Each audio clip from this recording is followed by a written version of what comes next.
Good evening, Internet. The Real Shroom here, and tonight I'm going to play a Pioneer League, and I'm going to do something that I don't normally do. I'm going to play basically the same deck that I played last week. Last week I played this deck in Explorer. We're going to play it in Pioneer tonight. Some Rakdos Pings and Swings. What is that? Let's take a look. So we are a Rakdos aggro deck, and our plan basically has two components. Number one, we need to stop our opponent from gaining life. We want to restrict their life total at a maximum to 20. We're going to do this with cards like Roiling Vortex, of which we have a full playset. This is also a card that pings for one every turn, by the way. Pings us as well. We're doing that with our Knight of Dusk Shadow. These are 2-mana, 2/2 menace creatures that make their opponents not able to gain life. We can pump them up for a black and one to give them +1/+1 to the end of the turn, which we might do sometimes, but basically they are an evasive threat that can chip in some damage and prevent our opponent from gaining life. We also have a 1 of Skullcrack in the main board that we can use as a burn spell that can go to our opponent's face and make it so that they cannot gain life. So our opponent cannot gain life. They're going to have 20 life to work with, and our deck is all about pings. Almost everything in our entire deck inflicts damage to our opponent as soon as it enters the battlefield, and that includes our lands. We have 14 of these New Capenna desert lands, including the playset of the Rakdos version, and some that only tap for black, some that only tap for red. These are tapped lands that when they enter the battlefield, they deal 1 target to our opponent. 1 damage to our opponent. So that is 14 lands that ping when they enter the battlefield. It means that our mana base is pretty slow, but as you can see, our deck is mostly 1-drops anyway. We do have 3 lands that can theoretically insert untapped. So we are trading off, getting on the board on turn 1 for pinging our opponents, whittling away at their maximum of 20 life. And then a bunch of our creatures and enchantments ping as well. We're playing full playsets of Kumano faces Kakkazan. This pinger. It pings from Chapter 1. It puts a counter on one of our creatures for Chapter 2, eventually flips into a 2/2 hasty threat. We are also playing Okiba Reckoner Raid, a full playset. This, I think, is actually the best card in our deck. Chapters 1 and 2 drain for 1, so they ping our opponent for 1 and gain us a life. And then on Chapter 3, they flip into a 2/2 menace creature. So that is really cool. We're also playing a full playset of Cauldron Familiars. You know this cat as well. The cat oven combo is extremely cheesy, and we do have it in our deck. These are 1-mana 1/1s that just drain for 1 when they enter the battlefield and can return to the battlefield from the graveyard if we sacrifice a food. And we also have a 3 of Voldaren Epicure that pings for 1 when they ETB, and they create a blood token when they ETB also. Now, because we are playing the cats, we are playing a couple of Witch's Oven. We are not like a Rakdos sack deck, so we're not fully all in on this combo. But having a couple is not bad, because we can get the combo online, and it is broken. And another thing we're going to be doing is we're going to be scamming. We're going to be scamming hard. We've got a full playset of Not Dead After All, which makes our creature return to the battlefield when it dies with a Wicked Roll token, which makes it a little bigger and makes it so that it pings when it dies as well. So we're coupled with all of our pingers, Cauldron Familiars and Voldaren Epicures, that translates to extra pings, both when they re-enter the battlefield after dying and when they die after they get the Wicked Roll token. So that's exactly what we want. And we can do this to our sagas as well, and it works just the way we want it to work. If we scam a Okiba Reckoner Raid, for instance, it comes back to the battlefield as an enchantment again on Chapter 1. In fact, it triggers Chapter 1 immediately. So it means we get to replay our sagas all over again and get those pings, which is exactly what we want. We want this so badly, in fact, that we are playing a full set of Malakir Rebirths as 4 of our 20 lands as well that can serve as scam spells. And then we've got some burn spells to go with all of our pings and our rolling vortexes. We've got a couple of lightning strikes. We're playing a couple of Bonecrusher Giants tonight. I was running 4 lightning strikes previously, but I'm trying out 2 Bonecrusher Giants for a little more versatility. Bonecrusher is just one of those super pushed Eldraine cards that is both a burn spell and a threat that deals our opponents 2 damage if it's dealt with spot removal, by the way. So that's pretty cool. And we're running a bunch of removal because we're Rakdos deck. We've got 2 Fatal Push to go for the throat in the main, in addition to the lightning strikes and the Bonecrusher Giants, and a couple of light up the stage just for a little bit of card selection. It's trivially easy for us to activate Spectacle. Like most of the time, it just means we put a land onto the battlefield. That's all we need to do. Total of 20 lands, counting the Malakir Rebirths, almost all of which will enter the battlefield tapped, as we mentioned before, which, our mana base is crazy, but hopefully it will work out okay because we are so low to the ground. Our average mana value is like maybe 1.5, but that's counting the light up the stages as 3s and the Bonecrushers as 3s. You know, our curve basically tops out at 2, with just a little minor sprinkling of 3 drops here and there, and in the sideboard. Speaking of the sideboard, we have some graveyard hate in the form of 2 Cling to Dust, and what else do we have? We have a couple of Obliterating Bolts, which are also good in the Phoenix deck because they can exile those Phoenixes. Obliterating Bolts can come in against a lot of mid-rangey matchups where we want to kill larger creatures or planeswalkers. 4 Duresses are there against the control matchups, you know, just to take those sweepers out of their hand. We should be fast enough, theoretically, to beat the planeswalkers in like a blue-white control deck.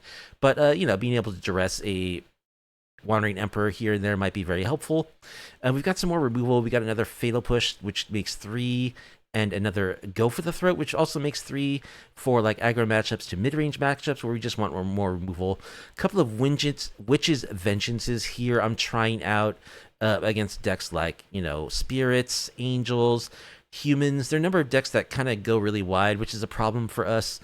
So I'm trying out 2 Witch's Vengeance. I felt like when we played this deck in Explorer last week, that was something that would be helpful to have in the sideboard. We've got a second Skullcrack in the sideboard against decks that really, really want to gain life, like Angels, and a couple of Obnixilis, the Adversary, for grinding matchups and against control.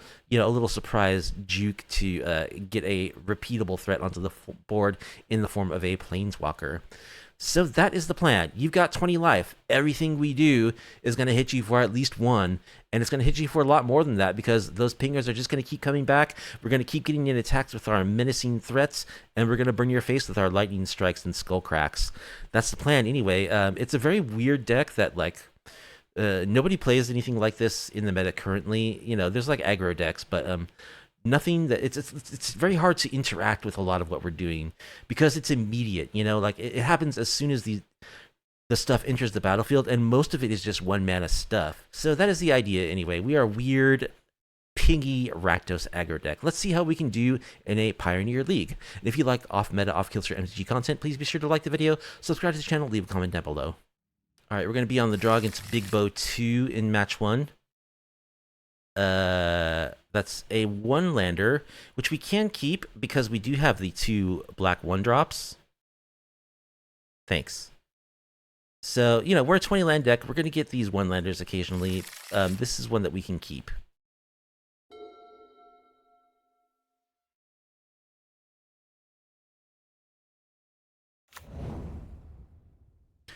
Alright, looks like it's Phoenix.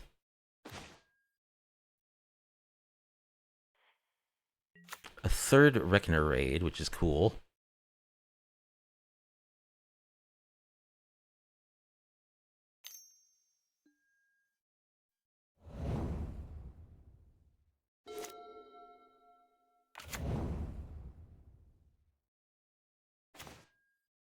Well, the sucky thing is we're probably going to get Spell Pierced on our first Reckoner Raid.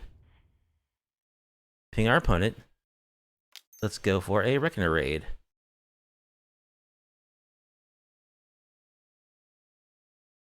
Got 2 more. Okay, it actually resolves.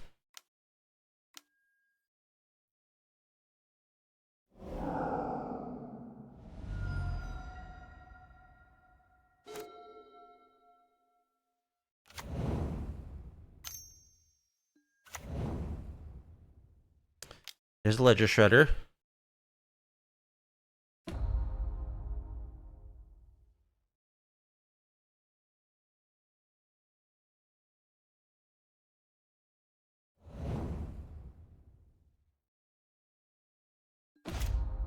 Still no Phoenixes, that's a good thing.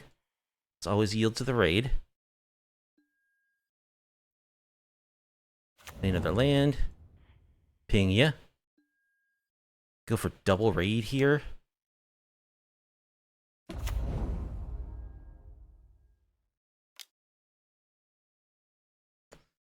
We do trigger Ledger Shredder, unfortunately.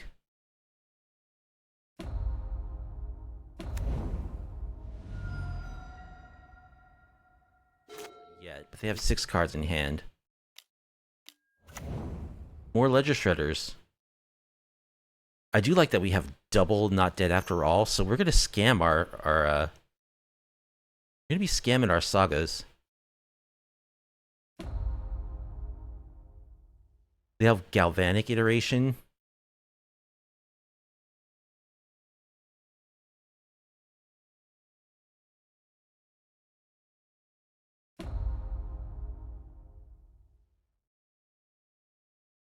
Alright, that Legend Shredder is getting huge. A Fatal Push would be nice to draw.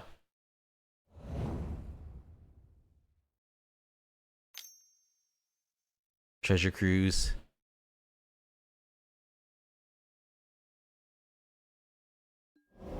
How did I guess?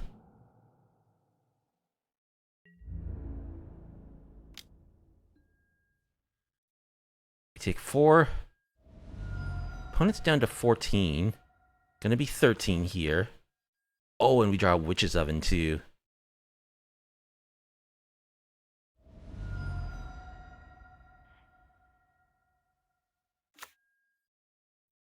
Here's a cat. Drain you. Here's an oven. Gonna trigger the shredders.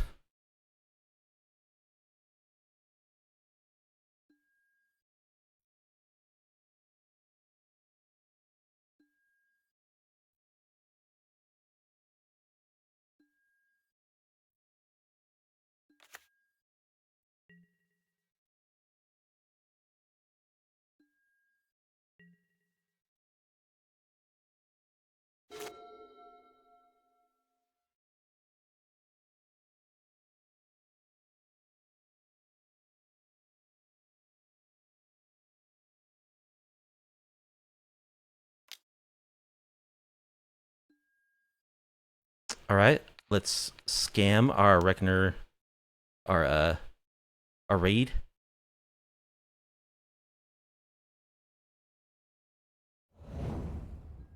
Comes back as the Saga.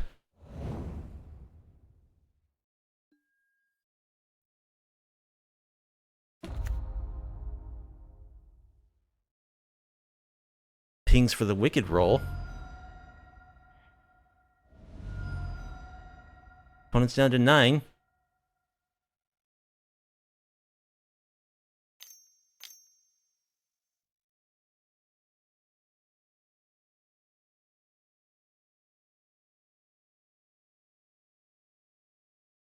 Oh no, that ping, that was just the drain from chapter 1. It doesn't get the ping off the Wicked roll, unfortunately.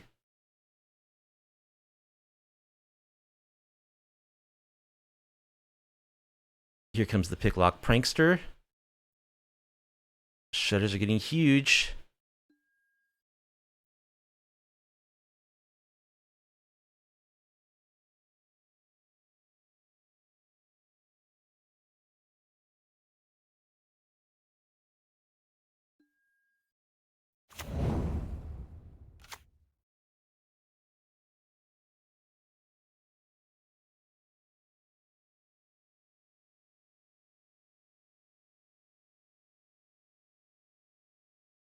See if I remember how to do this cat oven. So I sack it on their end step, but I wait until I have the oven untapped. Hey, it's another treasure cruise. Is this going to bring back a phoenix? I think it is. No.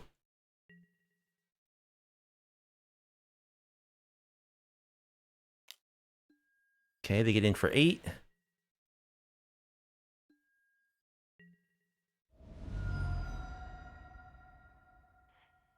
Sack our cat.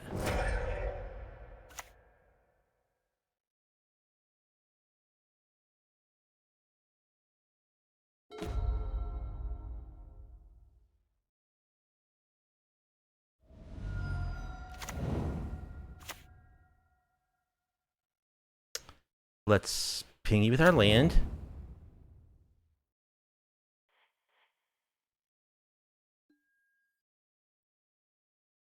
Let's get back our cat. Drain you.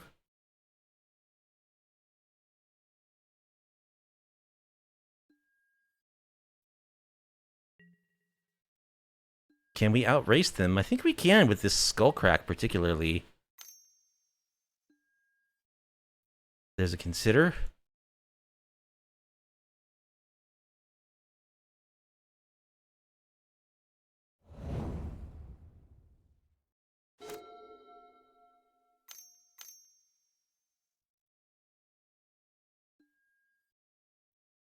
Finding the Fae. Freeing the Fae, rather.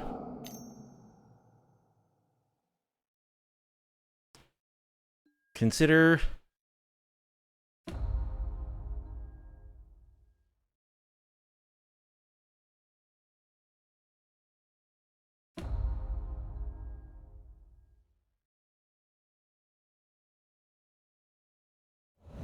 Now, these are 2/2 menaces.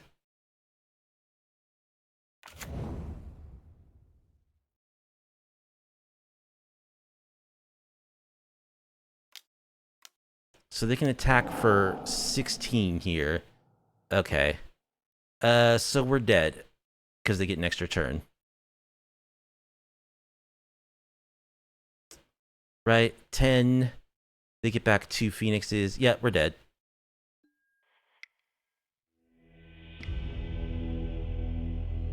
So give me Cling to Dust. Give me Fatal Push. Obliterating Bolt. Maybe Duress. We'll cut Skull Crack because they don't gain life. Cut a Knight. Wildern Epicure is kind of our worst creature. Cut a couple of Knights. I don't know. Maybe I don't want Obliterating Bolts because if they're gonna take extra turns right after they go off, I'm not gonna have a chance to play Sorcery Speed Removal. Maybe Go for the Throat is just better. Maybe cut Bonecrusher Giants because they don't actually kill anything.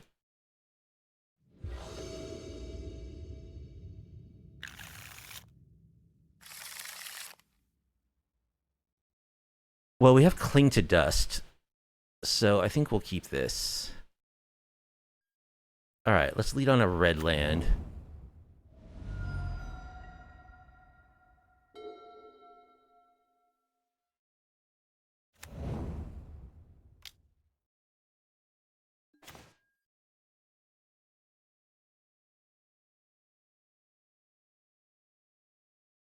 All right, let's play our Epicure.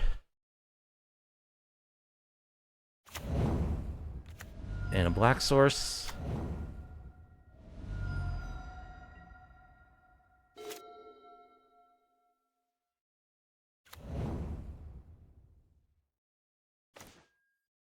Malakir Rebirth. Okay. Let's attack with our vampire.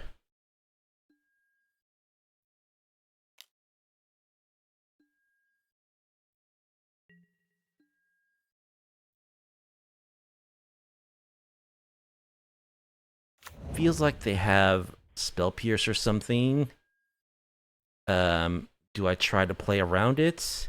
Kind of hard to play around Spell Pierce in this deck since like every single land enters the battlefield tapped. I'm just gonna jam.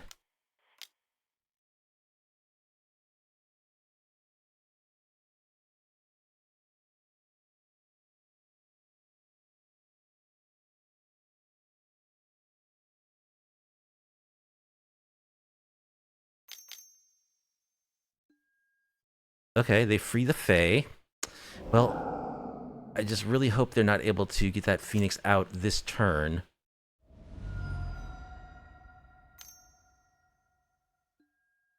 Sleight of hand. Not this turn, not this turn. Sleight of hand. Oh, they're gonna do it, aren't they? They got it. Man, that's so bad. Okay.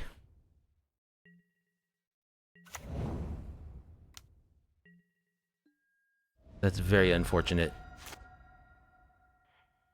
Well, technically we're winning this race.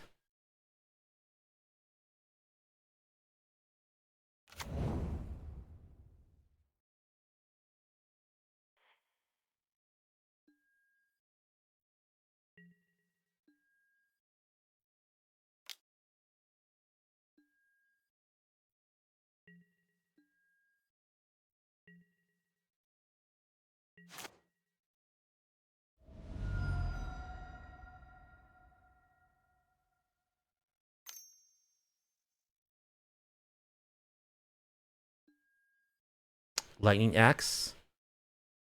Alright, let's scam our Epicure.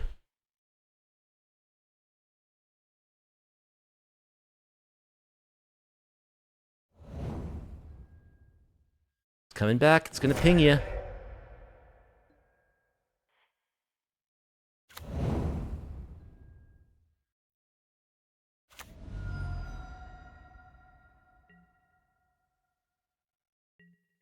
Opponent stays back to block.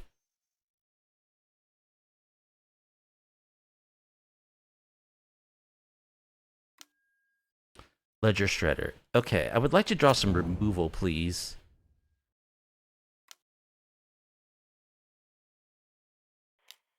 Let's discard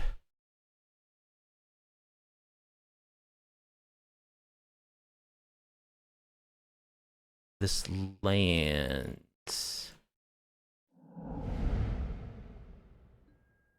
Okay, another not dead after all. That's pretty good. It's not Fatal Push, though. That's what I really would like. Light up the stage. Alright, let's attack.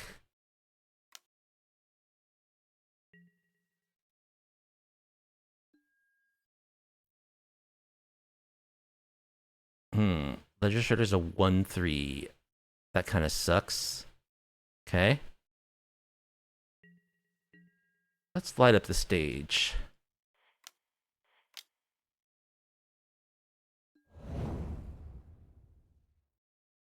Duress and Kumano. I can actually do those both next turn.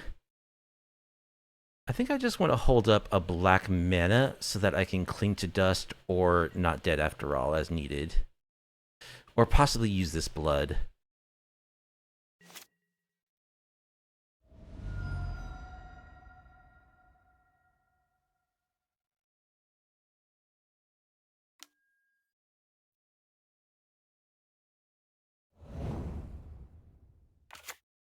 Now, if they do a temporal trespass, I'll get severely punished.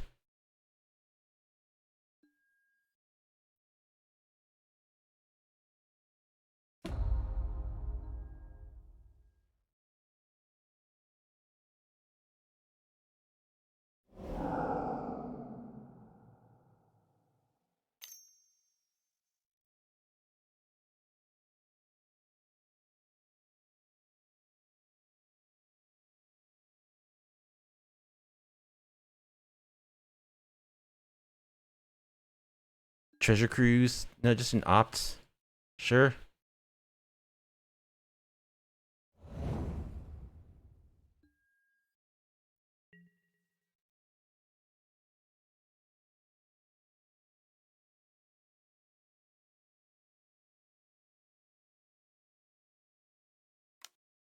Alright, sending the flyers.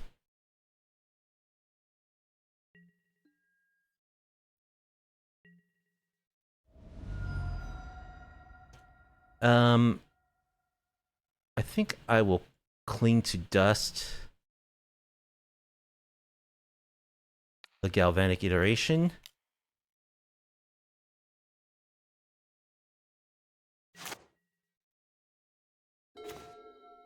Okay.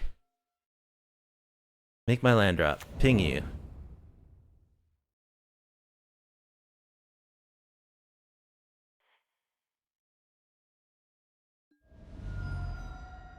Kumano. Ping you.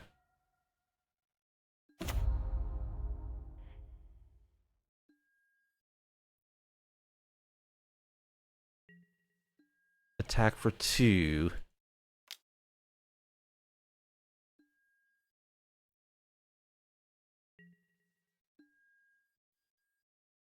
Now, if I duress, I do trigger the Ledger Shredder, meaning it can become 3 power. I kind of think it's too risky not to. If they have a temporal trespass, we just lose. So yeah, we're gonna do it. Duress.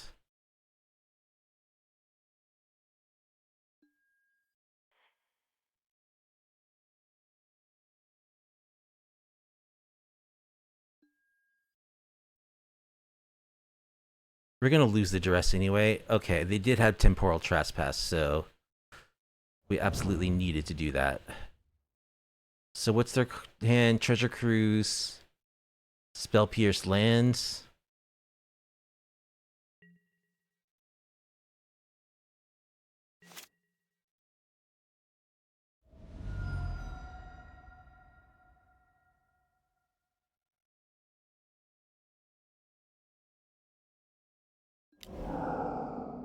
Start with an Ancestral Recall? Sure, why not?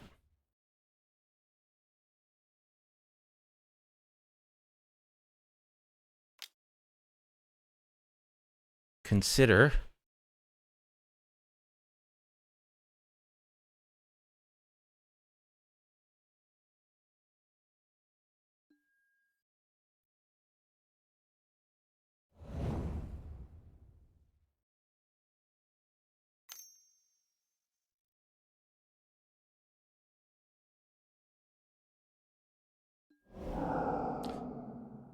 Hey, why not another Ancestral Recall?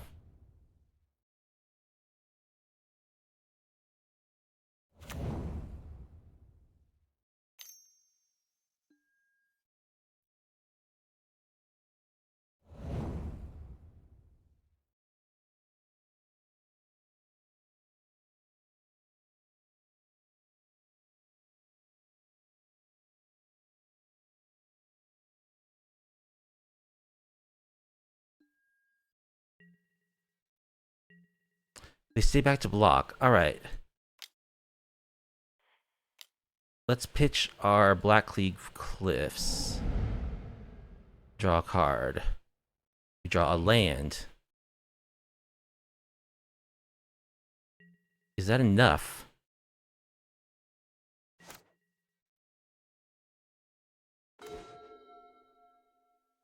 Okay, Reckoner Raid is enough. Because we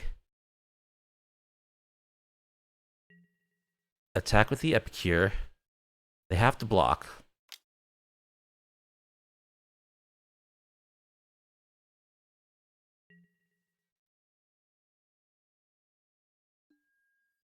We scam it.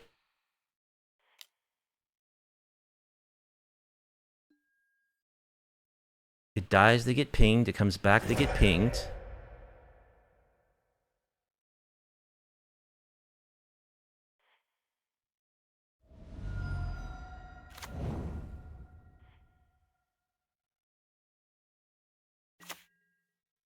Okiba Reckoner Raid. Oh, I just have a land in my hand that also kills them, so.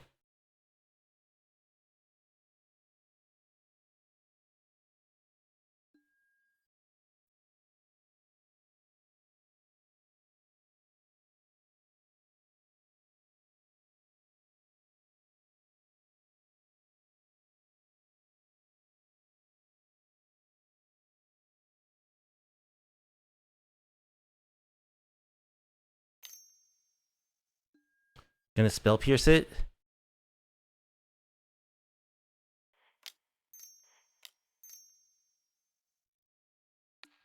We'll pay for Spell Pierce.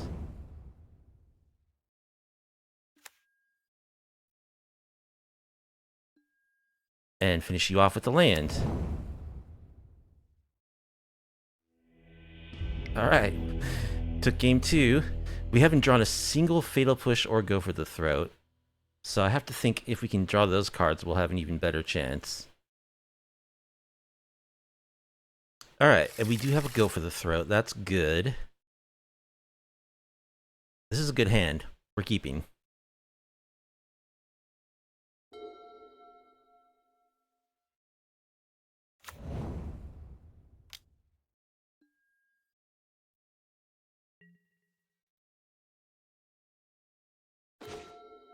Okay, we'll lead on our Gulch.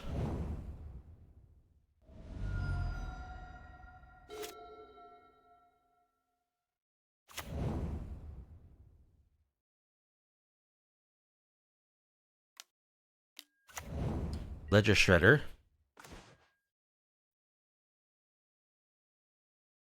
Alright, let's play a red source. And a raid.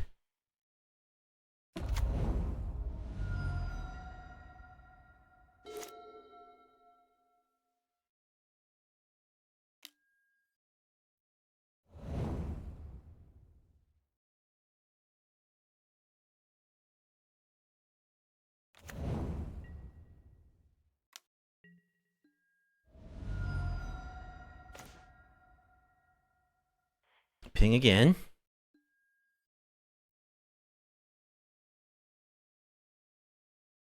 Ping.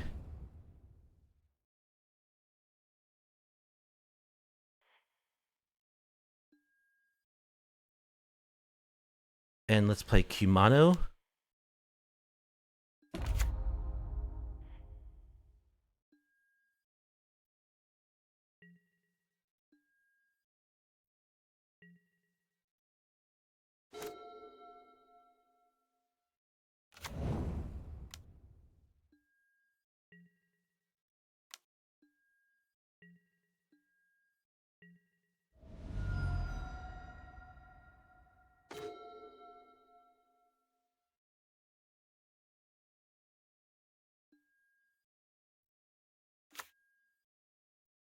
Alright.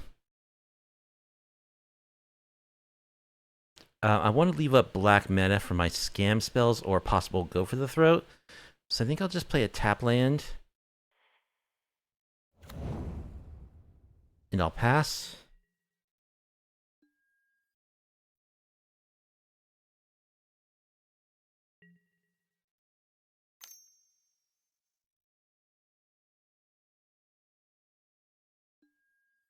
Lightning Axe.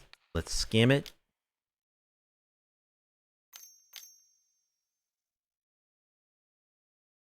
Negate. Okay.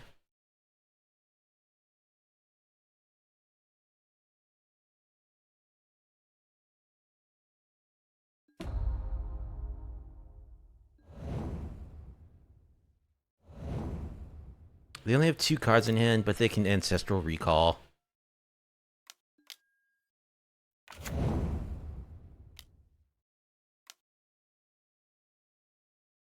Prop's Eidetic Memory.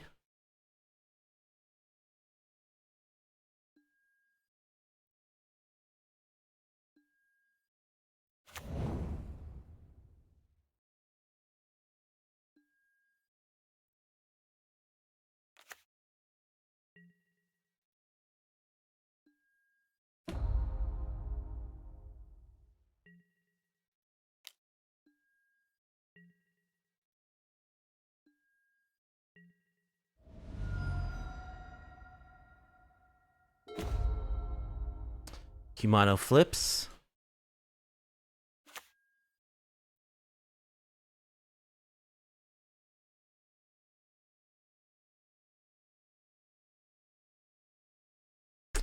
So what do we want to do here? I really kind of don't want to trigger Connive. I really don't want to trigger Connive.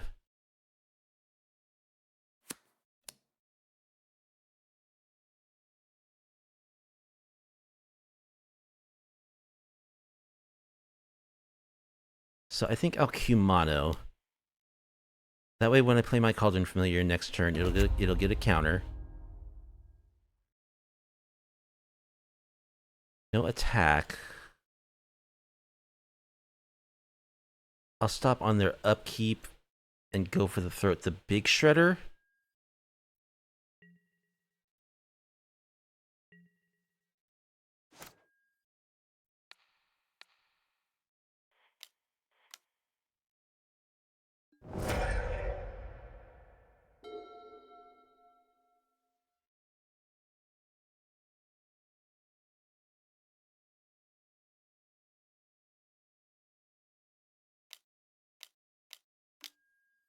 They hard cast a Phoenix.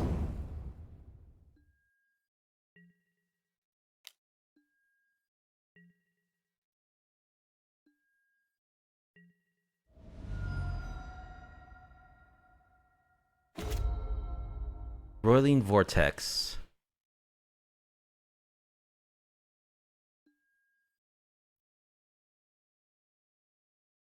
Alright, let's play a cat.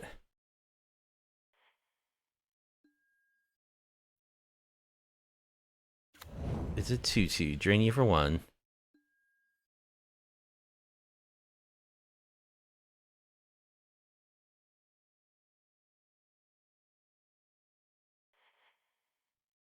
I do have Spectacle. Ah. I don't think I can hold back on casting more spells. Or can I? I think I need to find something to deal with that Ledger Shredder. At the beginning of combat on your turn, if you draw more than one card, put an X +1/+1, X the number of cards you've drawn -1.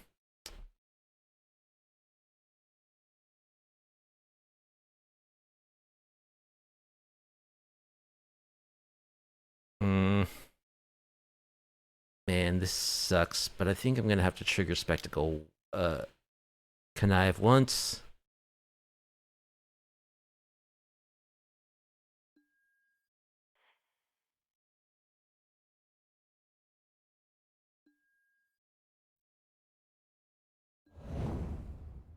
Hey, there's a Fatal Push.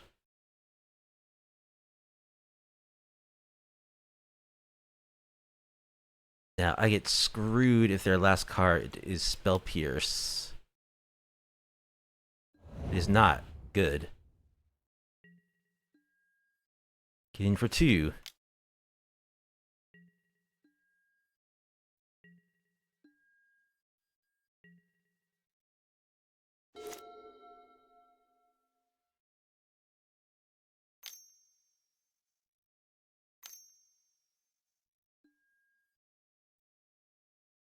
Free the Fae.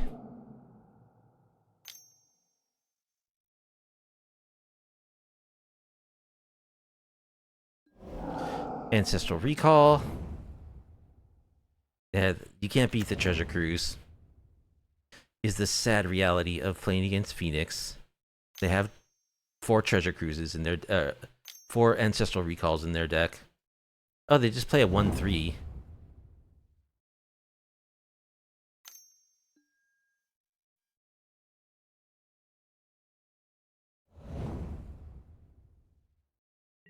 So they can put a bunch of counters on their Phoenix. To 7/6. Yeah, that's a pretty good synergy between Treasure Cruise and Propsiditic Memory.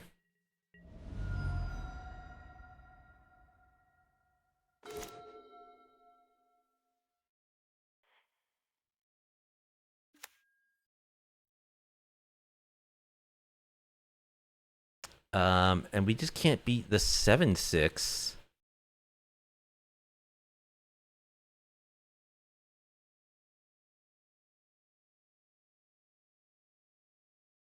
So I think we're dead.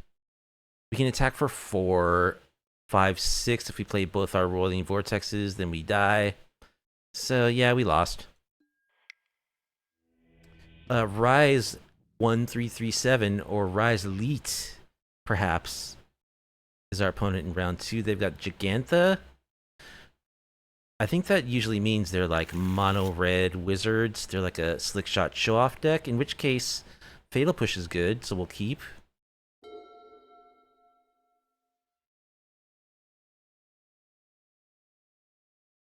Roiling Vortex is a little dicey against them.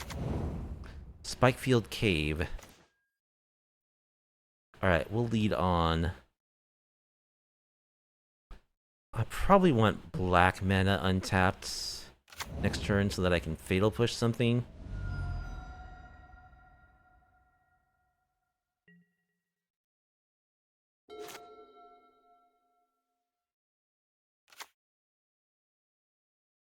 Okay, Boros could be heroic.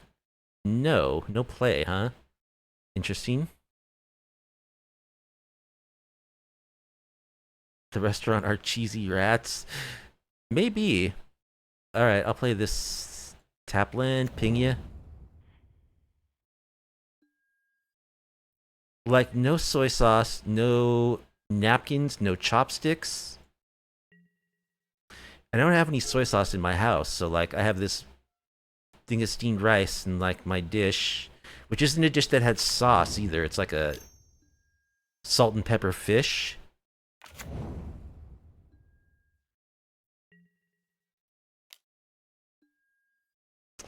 Um, do I push this? Probably. They might have a protection spell. They don't. Okay, there's a hoplite.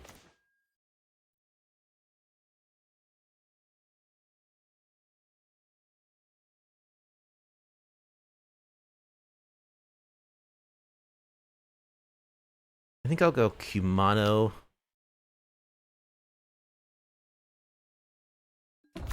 Plus a cat.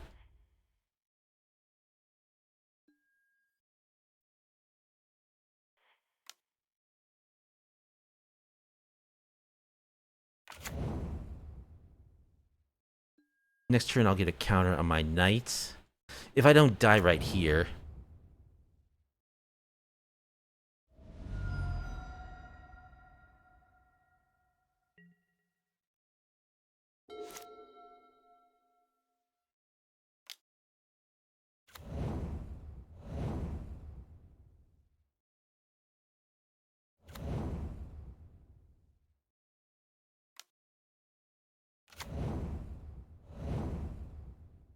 So the hero's a 6/4 trample. Probably should have saved my fatal push, given that they are Boros and aggro. The Swift Spear is actually not the most threatening target. Defiant Strike.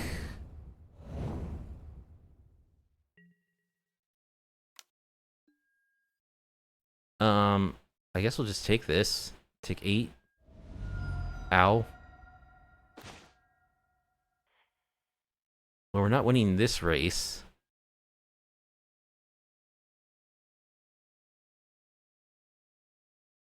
Need to find a removal spell. So let's Jagged Barrens ping you. Spectacle or light up the stage. Malakir Rebirth plus land. That's not good.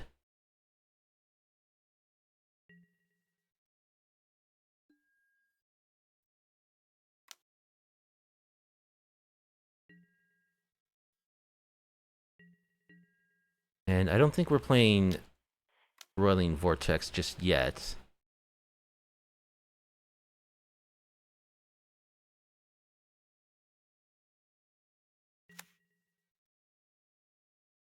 Got a 3/3 Menace. Ancestral Anger again. Triple Ancestral Anger is pretty good.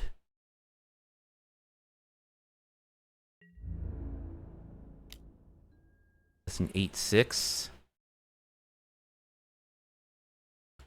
I mean, I'll just take it. They won't always have trample, right?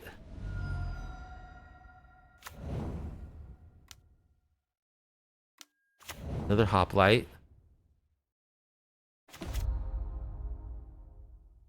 Alright, Kumano flips. Alright, let's attack like this.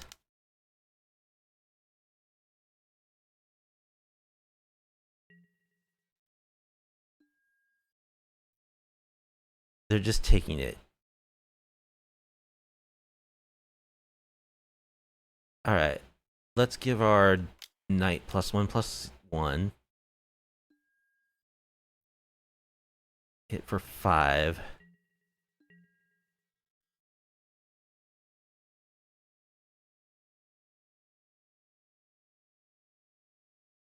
Ping you. Reckoner raid. Ping you.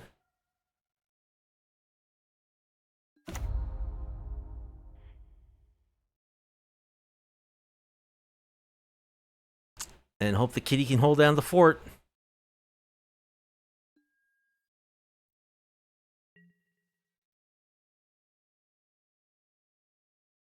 And we lose our light up the stage cards.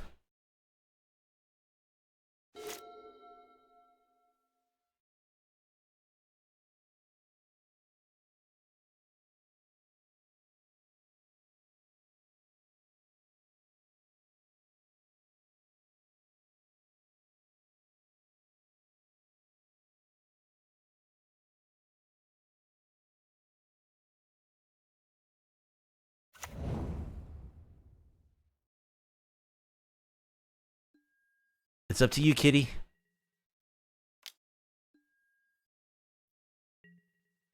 Jump in front of that bus.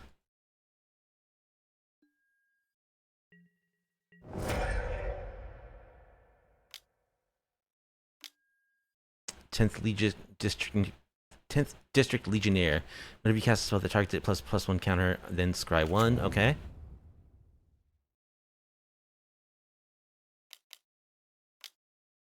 They pick up Gigantha. Alright. If we get a good draw, we can win. That is a good draw. So, I think we win. So, attack with our dudes. They have to double block the knight.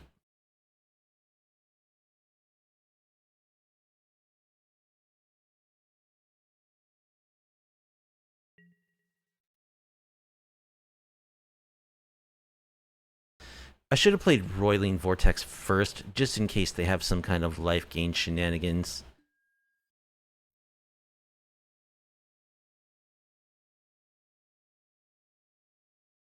That was a mistake.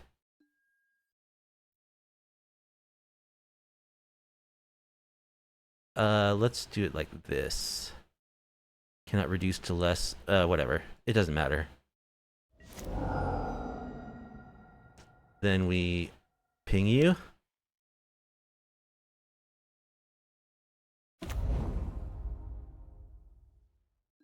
And we ping you.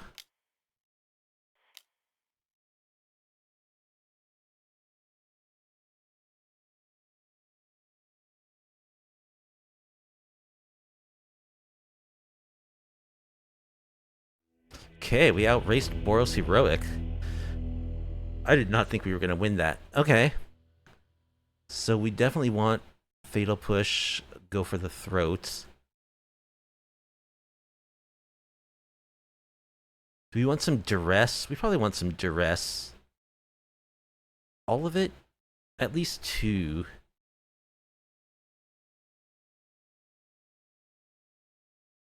I don't think we need Skullcrack. Let's go 3 duress. Bonecrusher, again, unlikely to kill anything of theirs.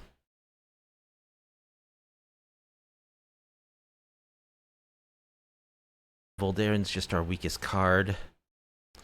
Roiling Vortex actually is quite sketchy, because they are so aggro. So I'm going to cut a couple of those. Bring back in Bony Pants guy.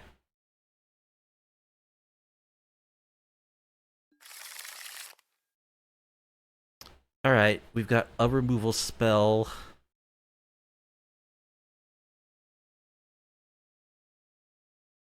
I guess we'll keep.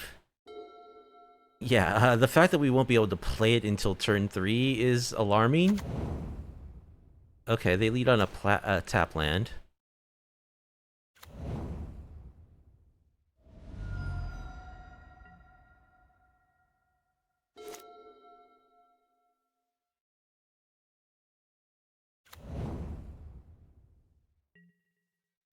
No play. Alright, there's Fatal Push, that's good. I think we'll get down our Witch's Oven. Play a ping land.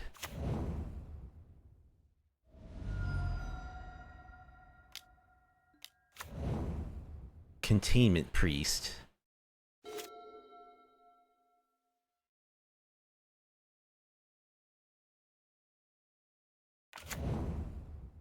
Does shut down our scamming pretty well.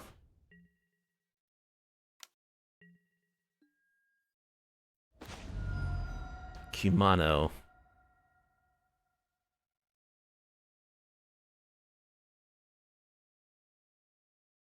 Alright, let's play this as a land.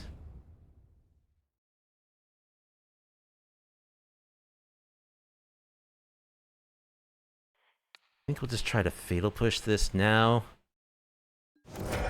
It works. Play Kumano.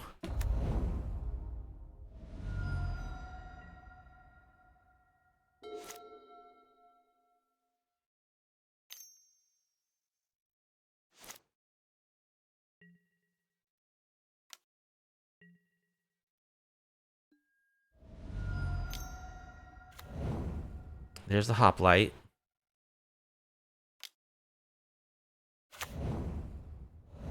Ancestral Anger.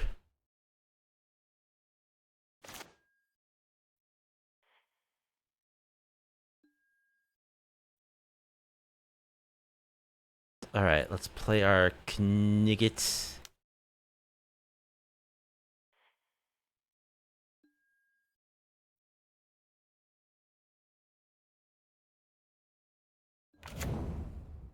Play a Pingland.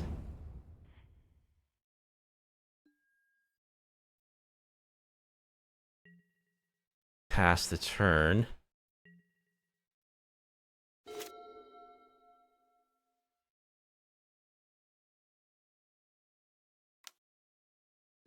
Reckless Rage.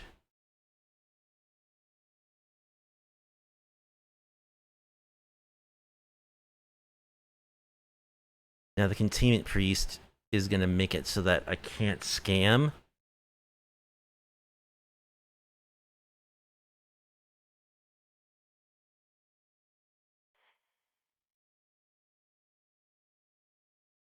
Which does suck.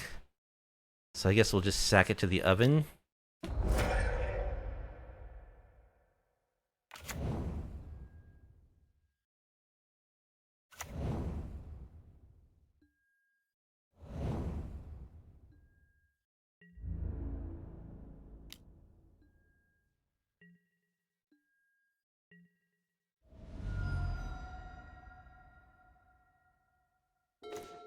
Another knight.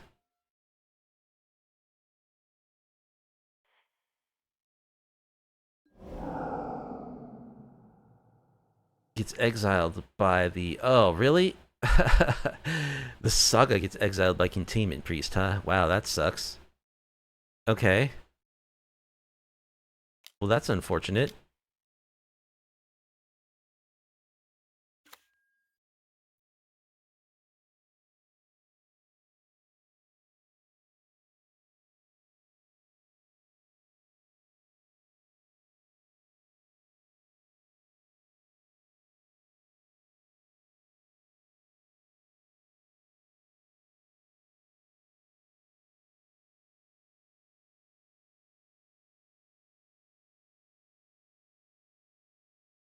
Chances of them having a protection spell are very, very high.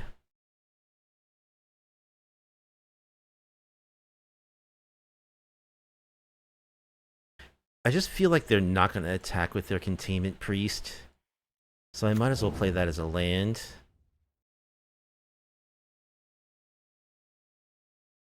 Am I going to go for the removal? I think so, which means I should probably play it now.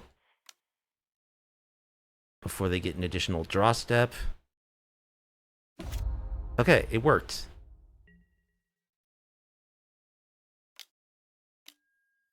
Another Containment Priest.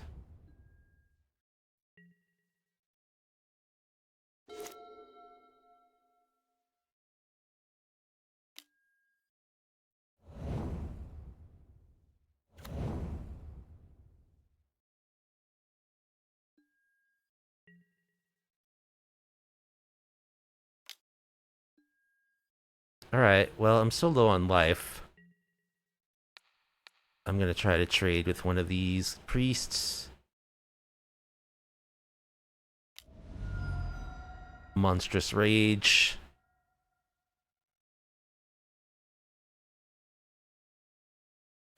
Is it +1/+1?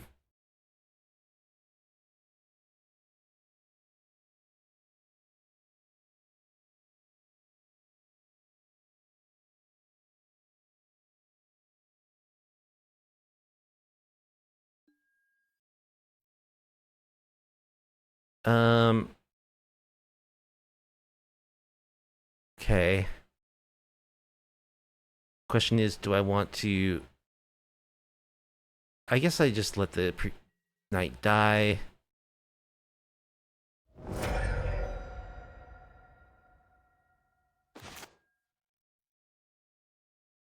Humans. Their whole deck is humans. Okay, so we're dead. Right? I'm at 2. I can go to 5 if I eat my food. We're dead. Maybe I want my witch's vengeance. I do think I want all the duress.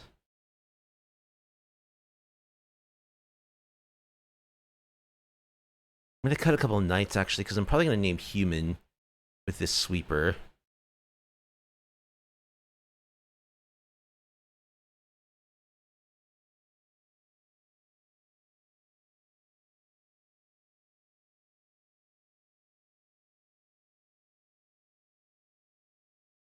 You just gotta kill all their creatures. That's the key to beating that deck.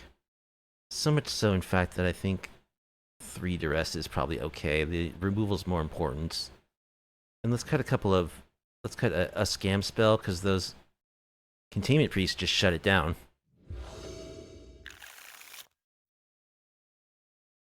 This is a one-lander, which is something that will happen with this deck.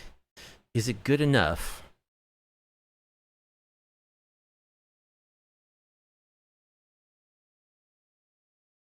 I have 3 plays. If I draw land number 2, I do have 2 removal spells available. I think it's good enough. We're a 20 land deck. We're gonna get one-landers sometimes. Let's go Kumano.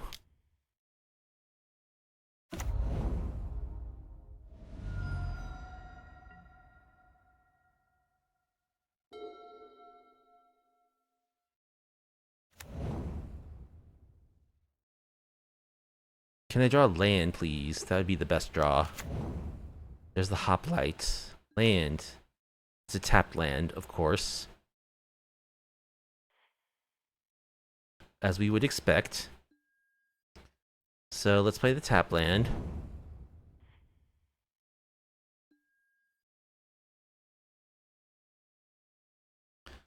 Play our cat.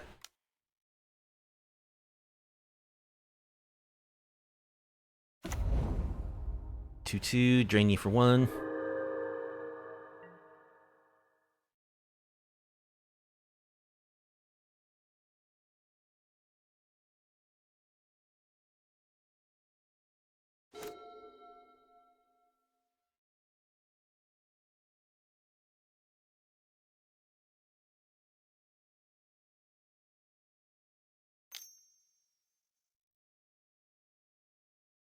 Ancestral Anger. Makes it a 3/3 trample.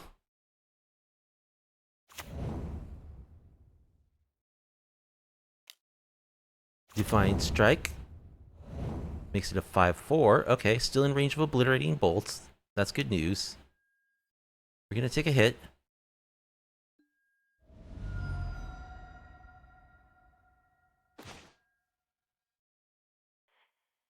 Another cat. Alright, let's kill this thing.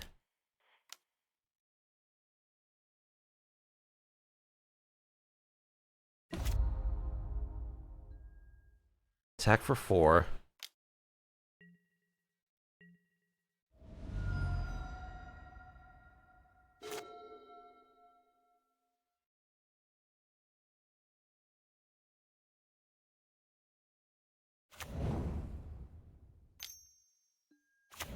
Swifty.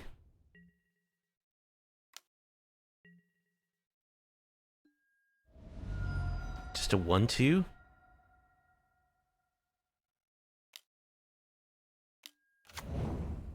Okay, that we have to kill. There's a witch's oven, which I would love to cast right now, but unfortunately I just have to kill this virtuoso before it does anything.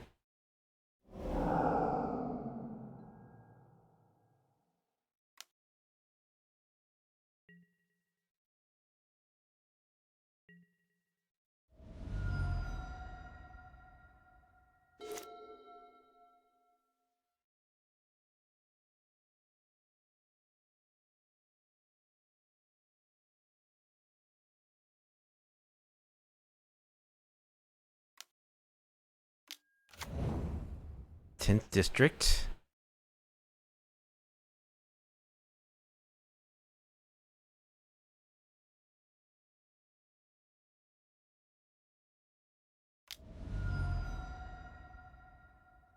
Homestead Courage.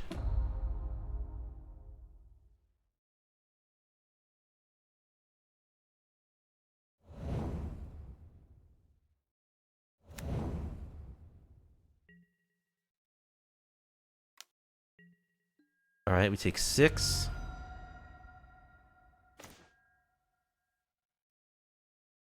There's a ping land.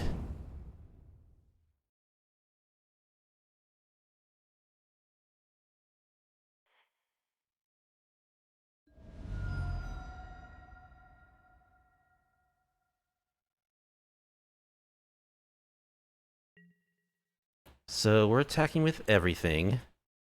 We're gonna get in for 2.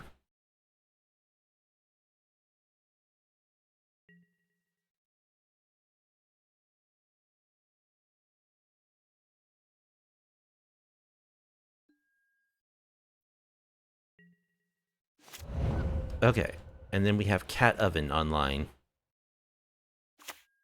Drain you. Play an oven. Hope you don't have a containment priest.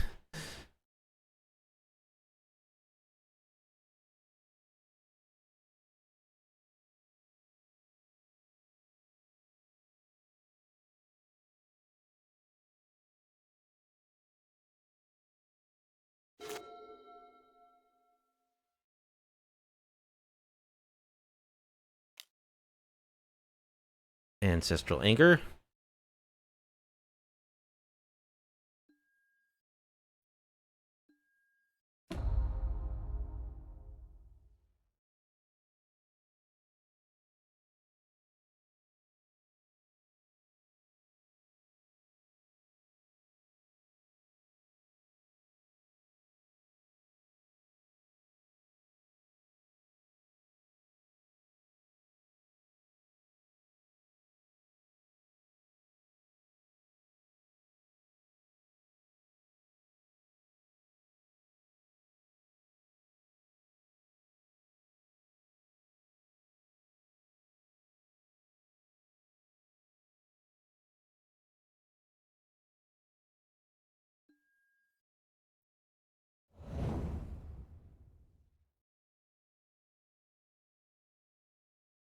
Makes that a 7/5 trample.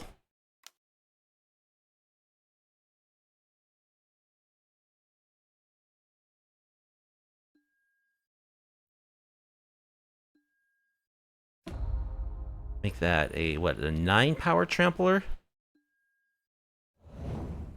9/7?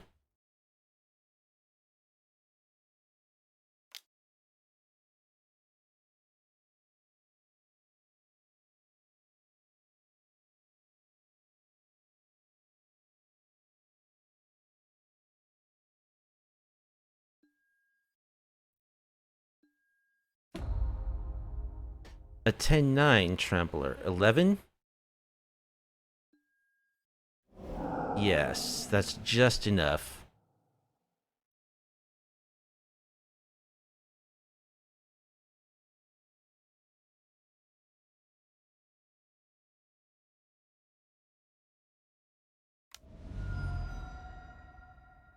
God's willing. Alright, they had it. GG's. It's a good deck. Match 3's against J Rizzer 12. Will be on the draw.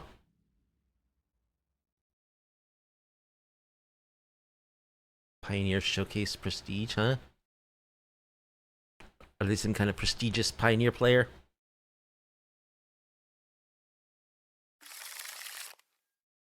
And our hand looks fine. We've got removal, we've got drainage.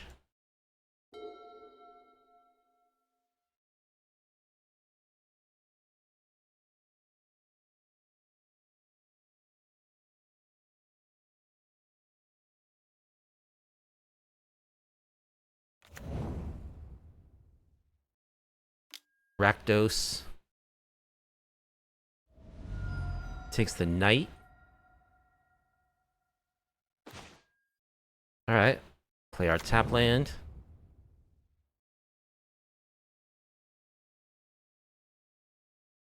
Ping you.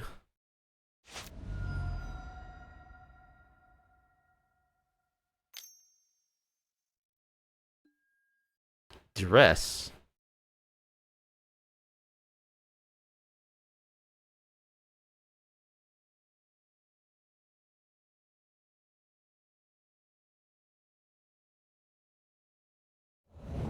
Takes Kumano.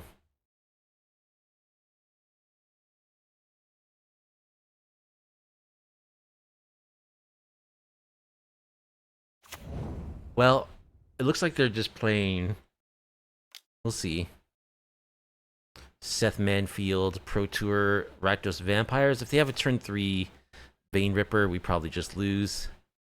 So let's go with the Wreck and a Raid. Ping.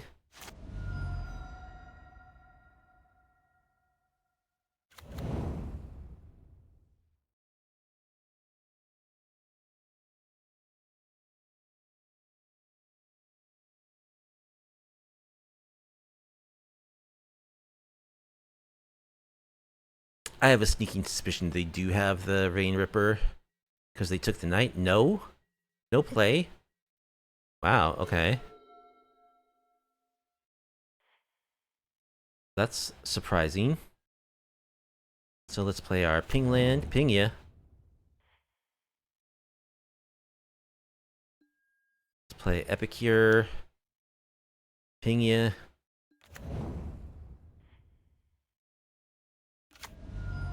Play Cauldron Familiar. Drain you.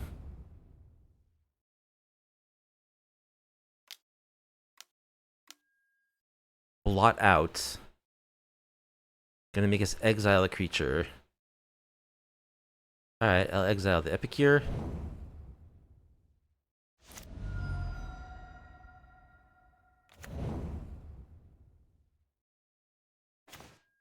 No play, again. Okay. Draw another cat. Well, let's attack.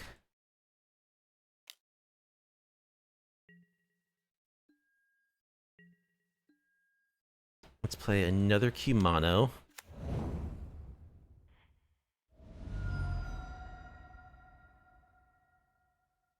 Do I want to play this cat or hold on to it? I think I want to play it. We got him down to 9.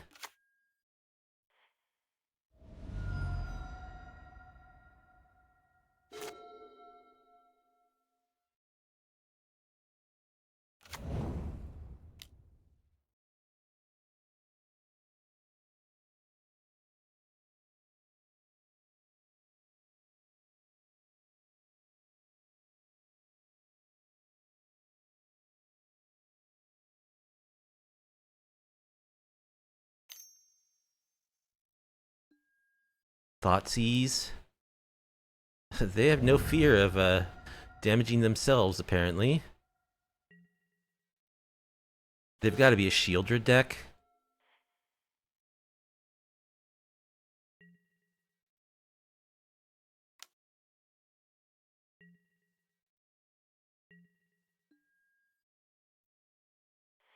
And stomp you?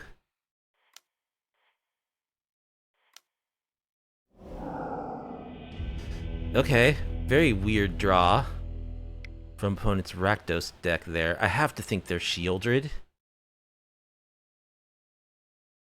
So let's go with Skullcrack.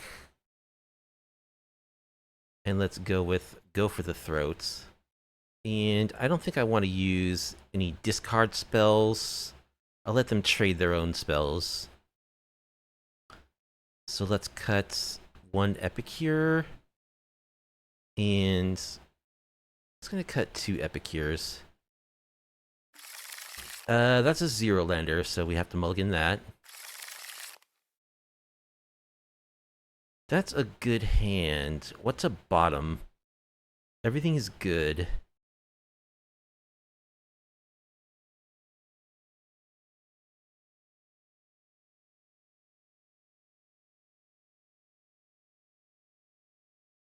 I want all of these cards. Maybe the knight? The knight is kind of the hardest for them to deal with. Or the easiest for them to deal with. It's either the knight or Roiling Vortex. I think I'll bottom the knight.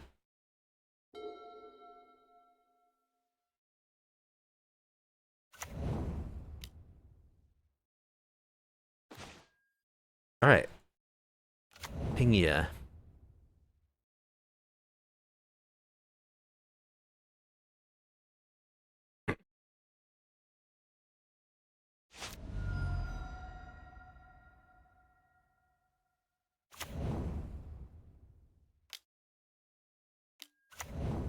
Caustic Bronco. Alright, if they want to do like Dark Confidant stuff, I'm kind of okay with that. Ping ya.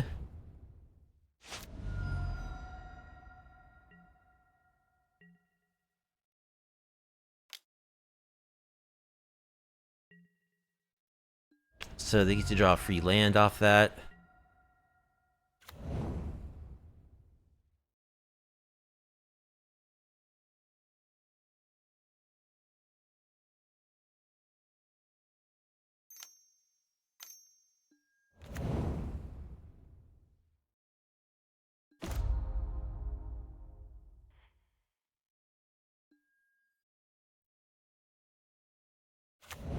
Alright. Ping ya.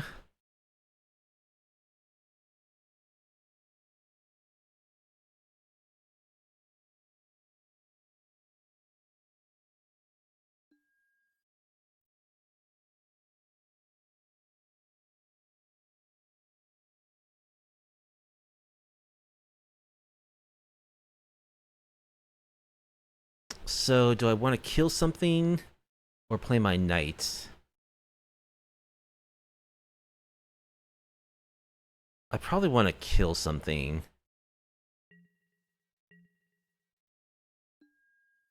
Like, I should probably just kill the Caustic Bronco, right? I should wait till they saddle it.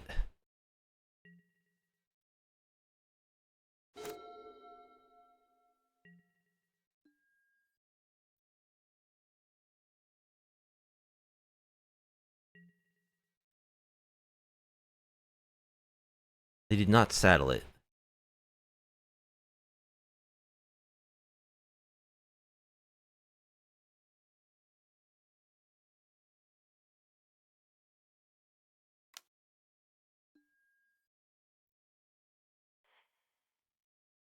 Blood Crypt. So they're getting lucky and just drawing lands with their Broncos so far. Let's kill the Harvester.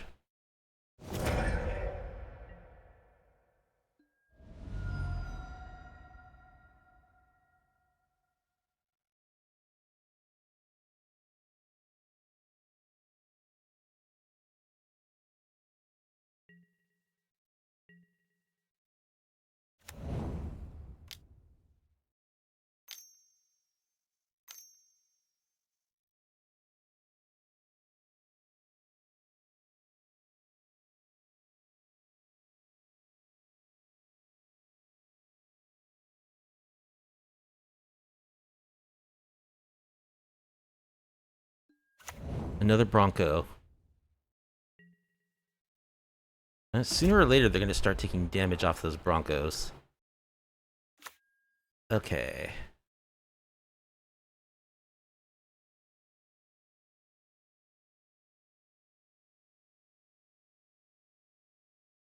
Alright, here I think I'll play a knight.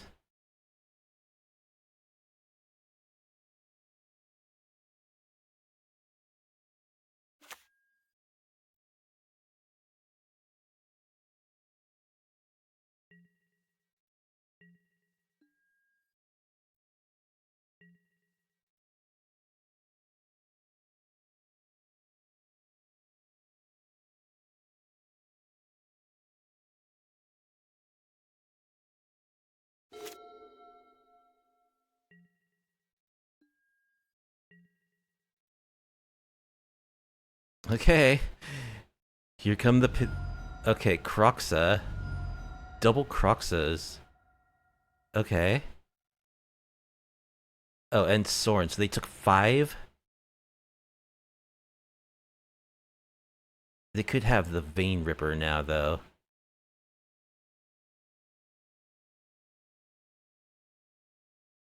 So let's block here and scam.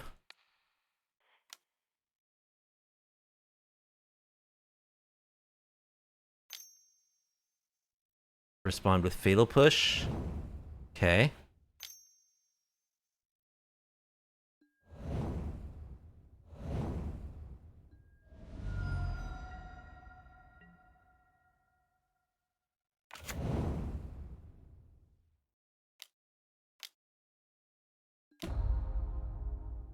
There's a Fable. Bonecrusher Giant.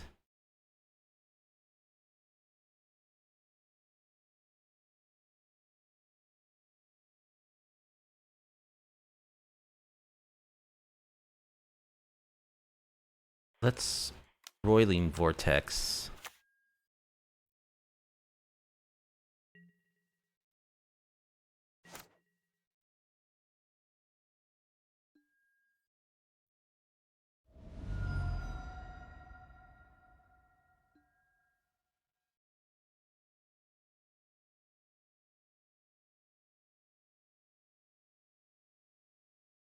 Discarded Swamp and Blood Crypt.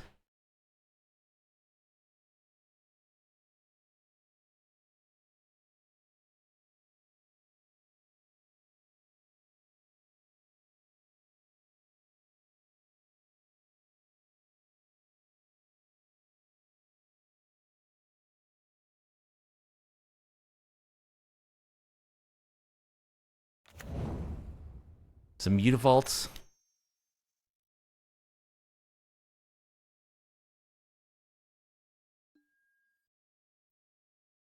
They discard Croxa.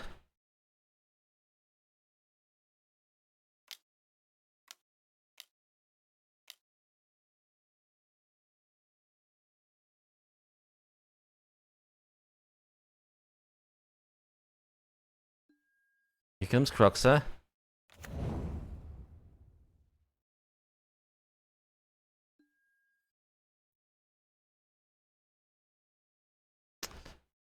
We'll discard. That's fine. We'll discard Bonecrusher Giant.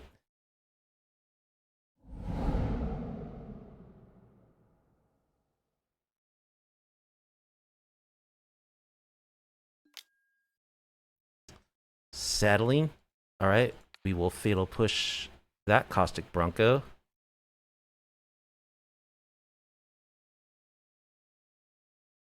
Actually, let's go to combat.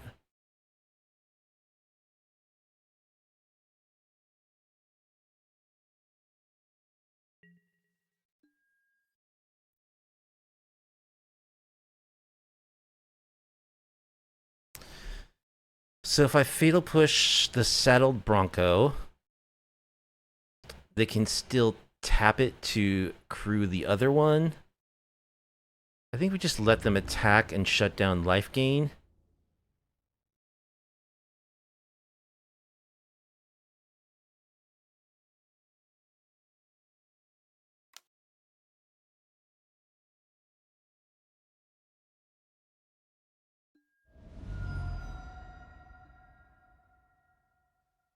They revealed Shieldred.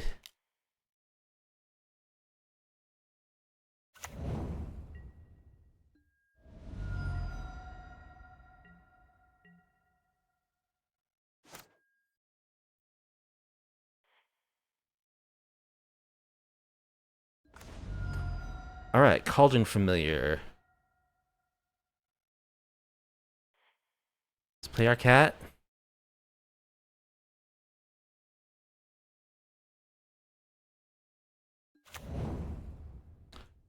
Drain and gain.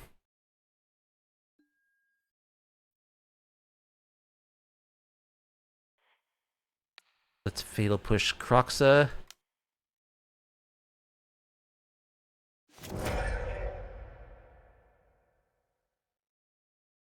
I don't think I've drawn a lightning strike so far in these matches.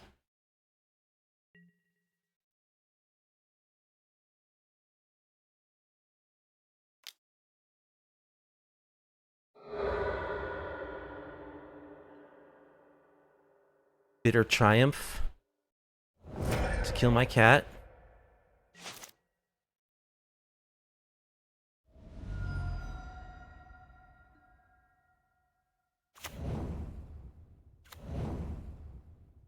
And do we just die to the Mutavault? Yeah, we do. Oh. Shieldred.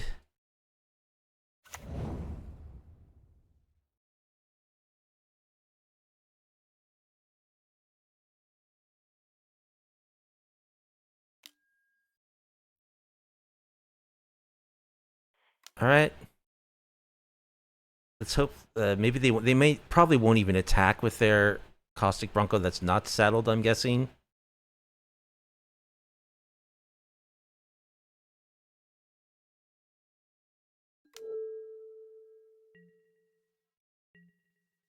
Okay, they're both saddled, so they're getting in for 4.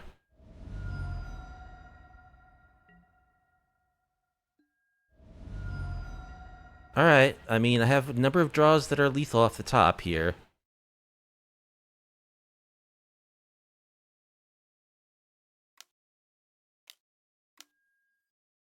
K-Command, alright.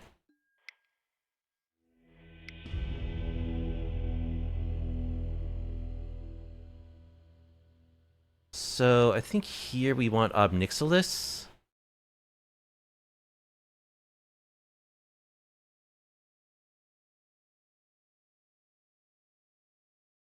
We want Fatal Push.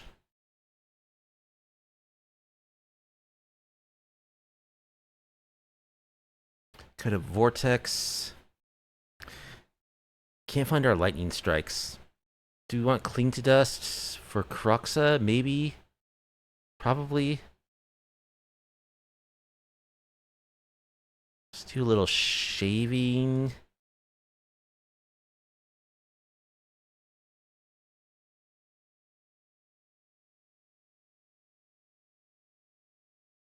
Cut our last Epicure. Maybe cut a Not Dead after all, since we're going down on creatures.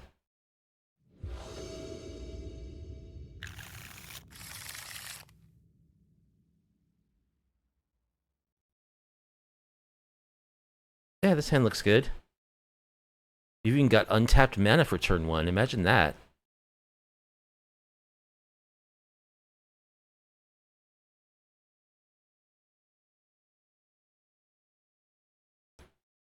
We have a Lightning Strike, too. I haven't seen much of that card this league. Opponent molts to 5.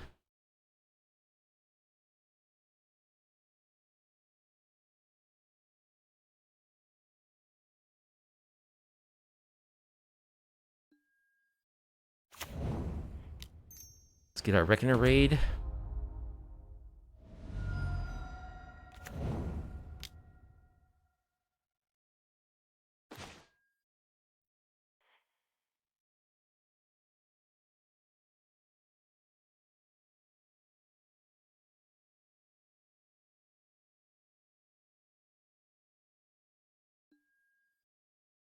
Play another Reckoner Raid.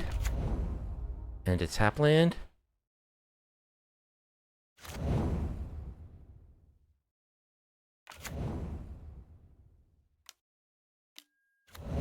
Harvester.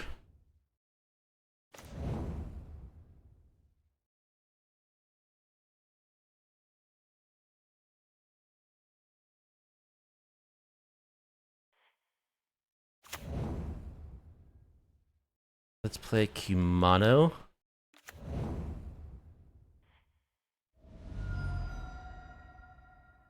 Plus a cat.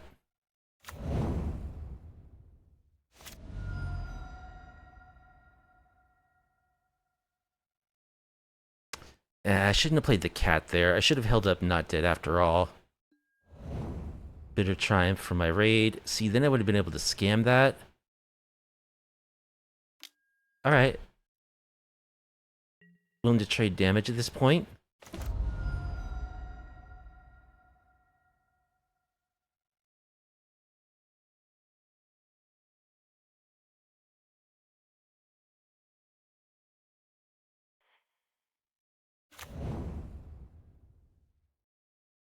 Alright, let's ping you. Let's light up the stage. Oven plus go for the throat. That's very good.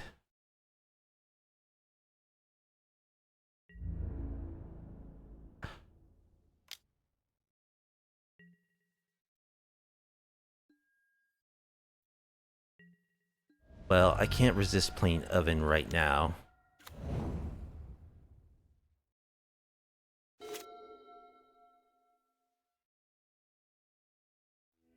They scoop. Cat Oven wins. Alright, we beat Rakdos. That's pretty good. We'll be on the play against Frank's EOT.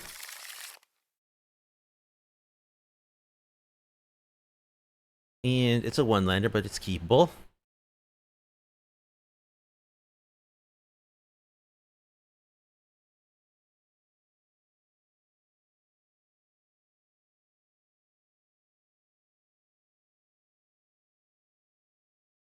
I like where this is headed.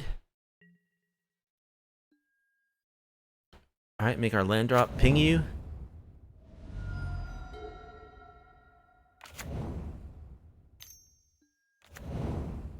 A goose.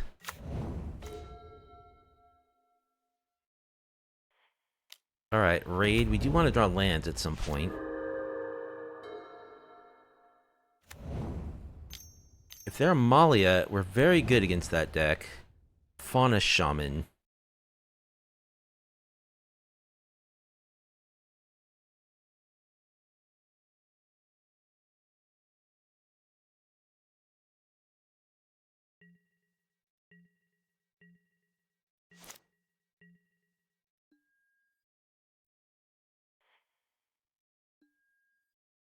Alright, ping you. Play another raid.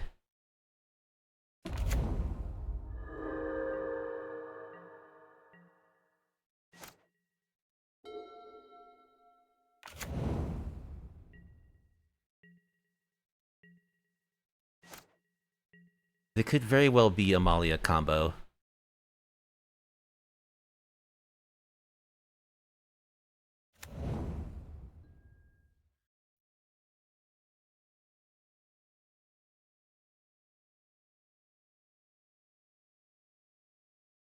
So what does that mean?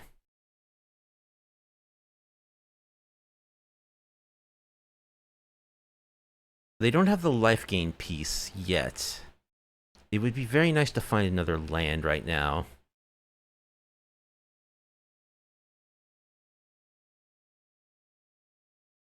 Yeah, I'm gonna go for it. This might lose me the game. We'll see.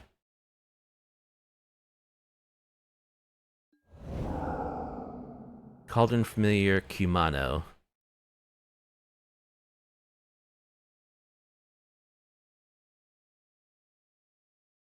Let's... I can't cast that. I guess we'll just cast Cauldron Familiar.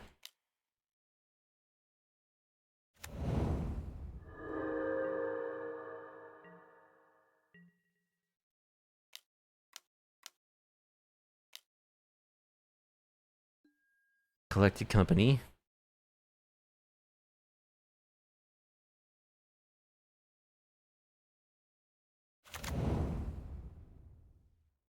Extraction Specialist plus Lunarch. So they're Amalia combo. They're gonna gain life.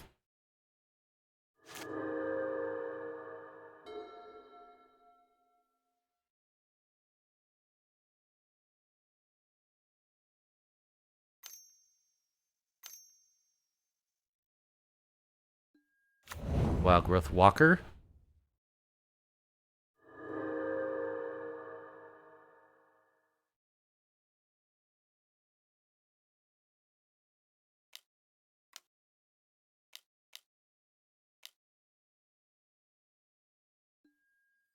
record x equals 2.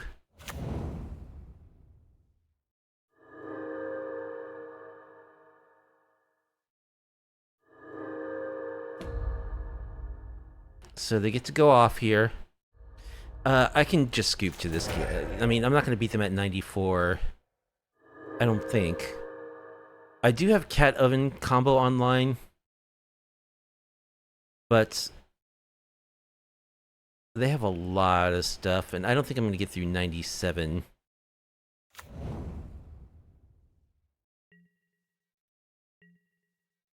We'll see what they play.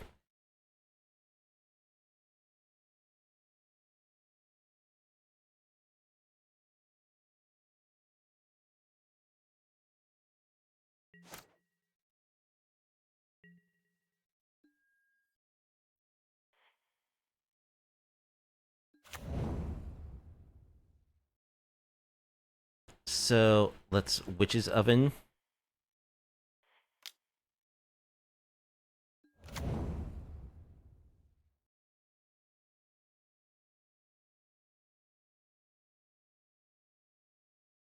Now I could play Kumano, or I could scam my road captain.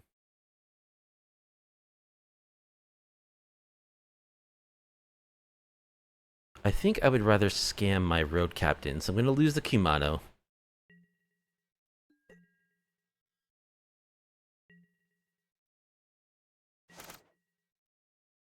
They have 7 cards in hand too, and 97 life. It's going to be tough. We'll go another couple turns and see how this goes. A cat oven is hard for them to deal with because they don't trample or anything, but I think they can just go wide enough.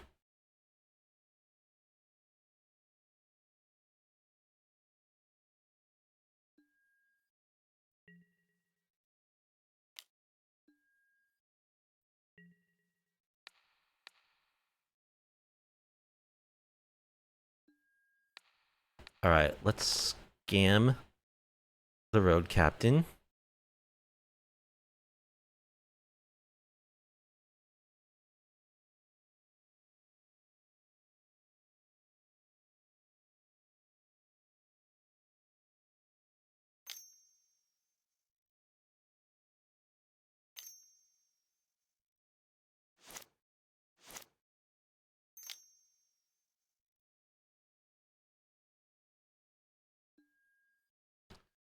They have a Besage.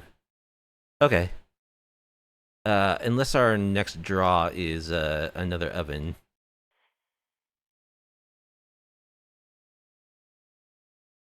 Then we're dead.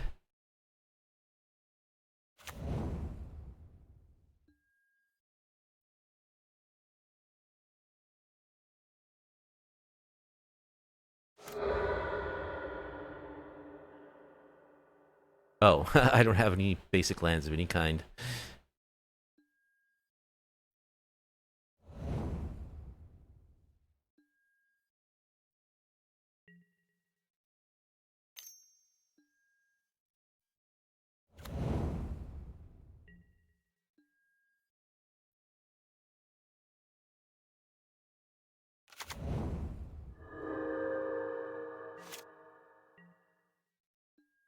Okay, good enough for me.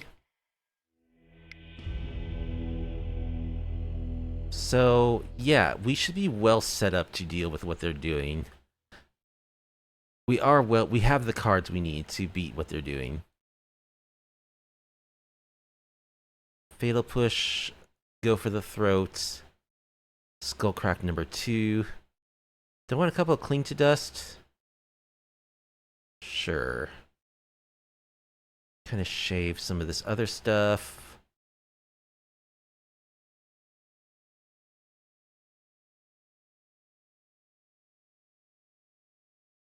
Something like this.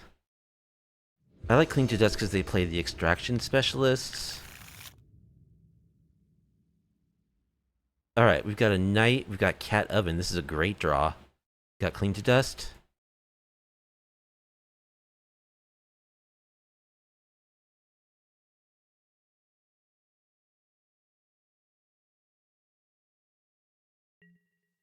We got Roiling Vortex. Wow.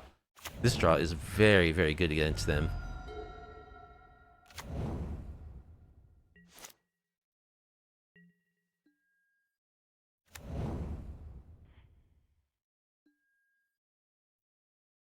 Let's play our oven.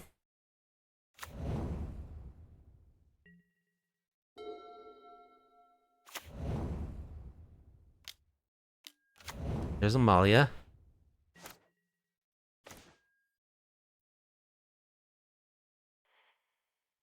We're gonna play this as a tap land, and let's just play our knight.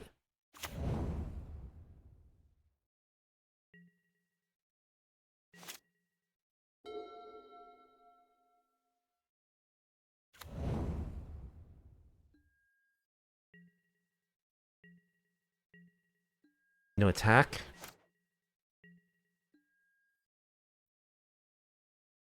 Alright, let's get in with the knight.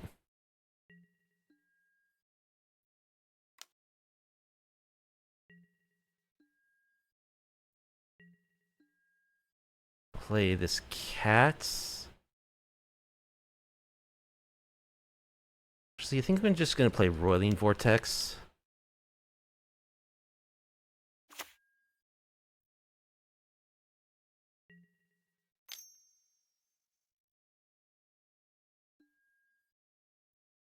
Alright, we will scam our knight.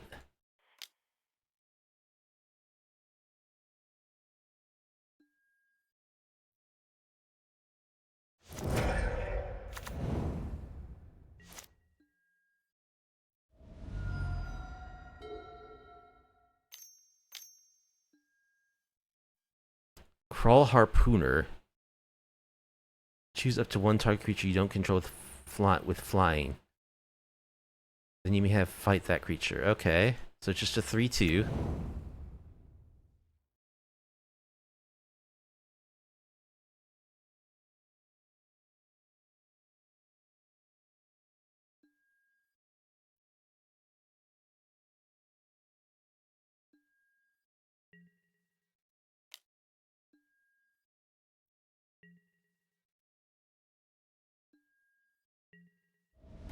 They get in for 2.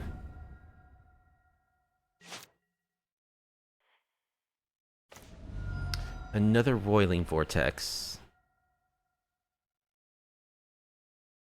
Alright, let's attack.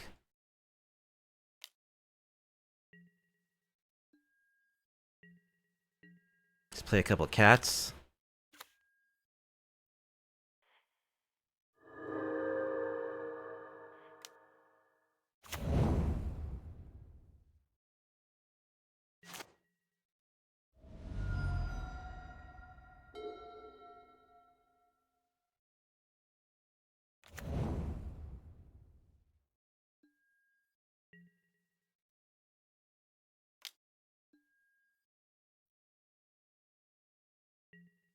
She's a 2/2. We'll block there.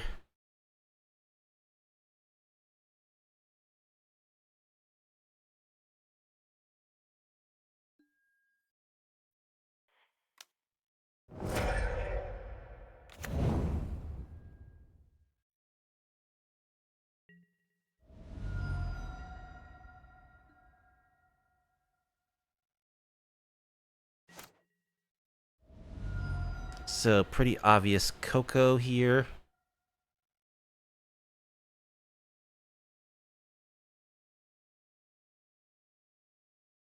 Ping you.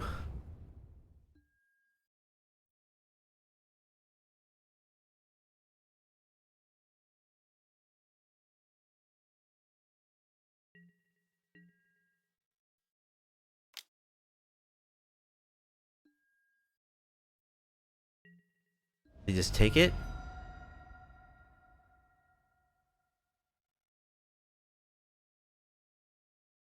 Drain you.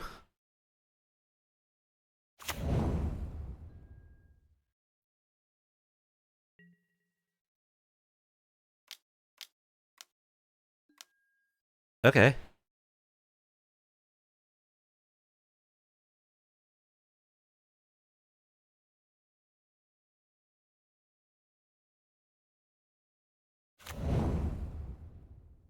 Wild Growth Walker, Lunarch Veteran.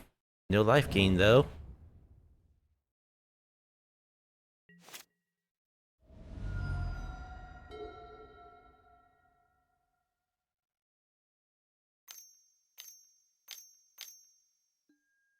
Another Coco. It's trying to go wide.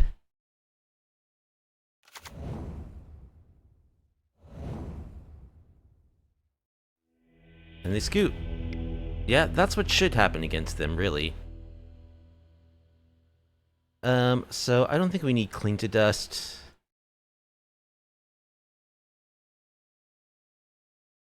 Let's just grab Obliterating Bolts.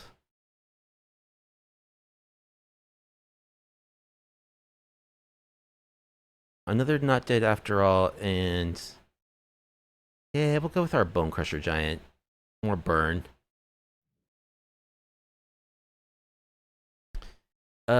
This is a one-lander, but we have none of our cards that are good against them, so mulligan.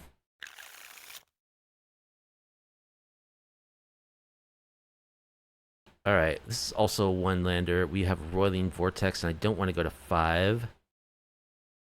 I'll keep this and bottom Kumano.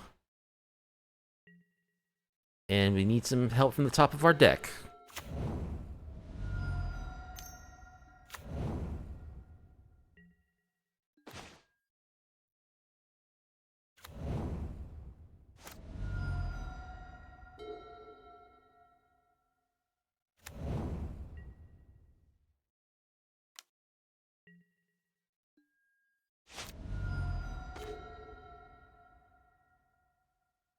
Alright, let's play a raid. Ping you.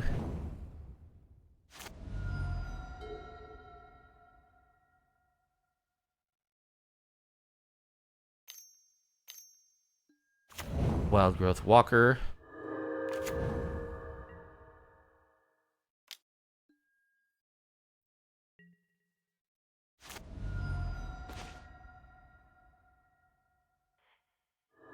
Oh, we actually have an untapped land? How about that?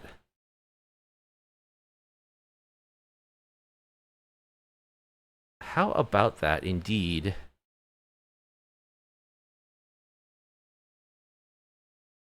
Let's play our untapped land. Let's light up the stage. Nah, let's just... Roiling Vortex?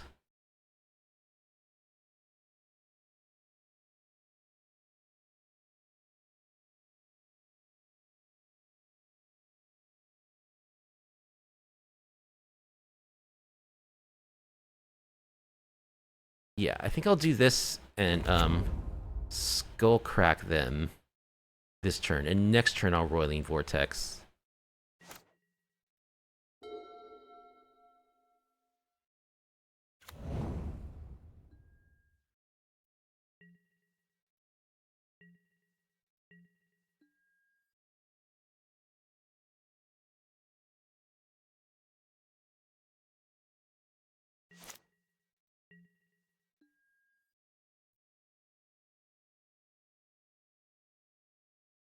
Problem is they have Coco now.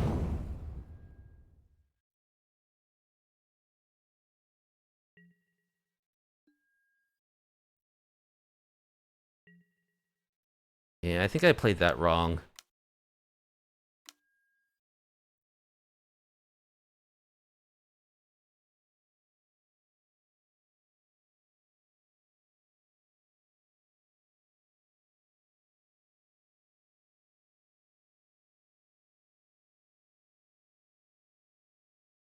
We'll see how this Coco goes.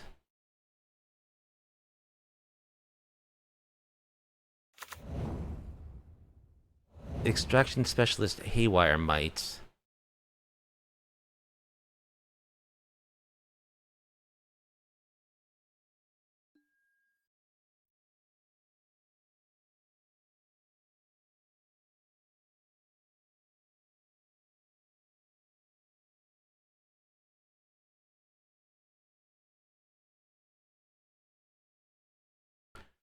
So I could kill the Luminarch now.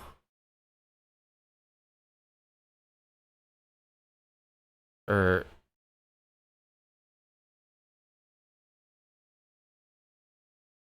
what do I want to do here? I could Skullcrack.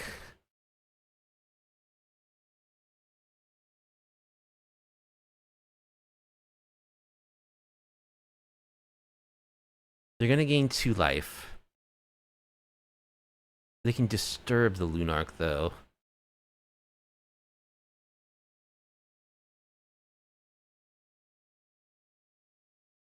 That's fine. They can gain 2 life. They don't have the combo.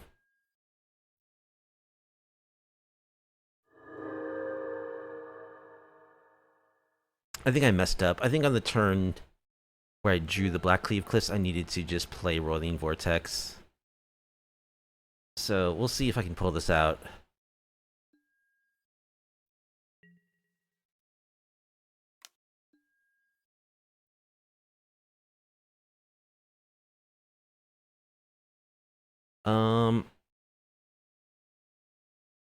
Yeah, I think I'll trade for the Extraction Specialist.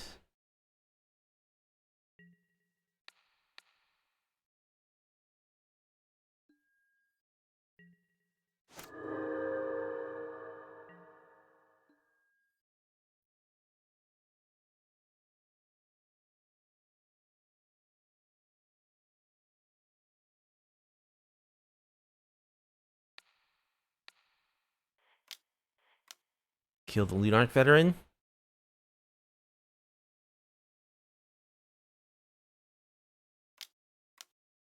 Coco number 2. Nope. Courting for Amalia. And then they get the combo. And I lose. Right? Yeah, I think I blew this one. I think I blew it.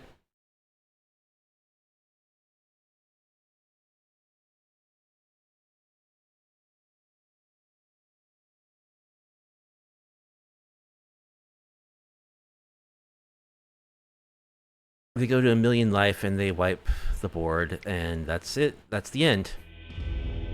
Alright, final matches against Tia Pen will be on the play. And we've got an Epicure.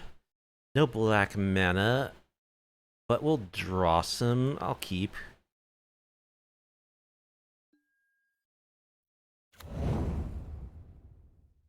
Ping you.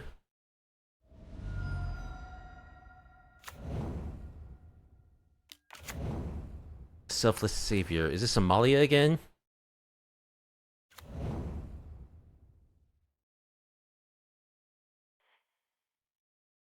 Alright, we do our black source. Play Epicure.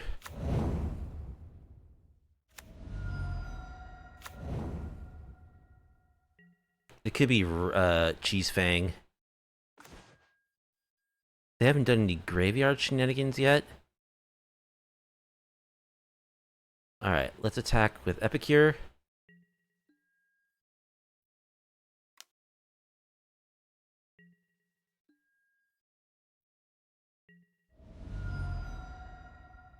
Ping you. Play a Knigget.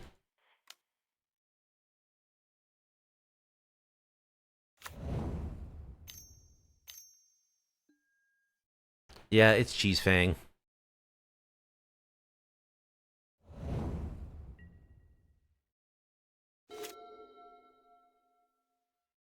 So this is real bad for us game 1. It's not great game after sideboarding either.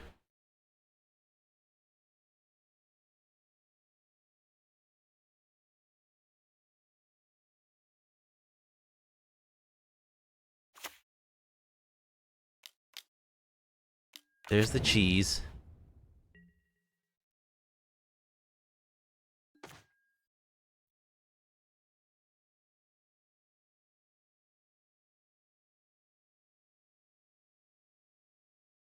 Alright, let's attack with a knight.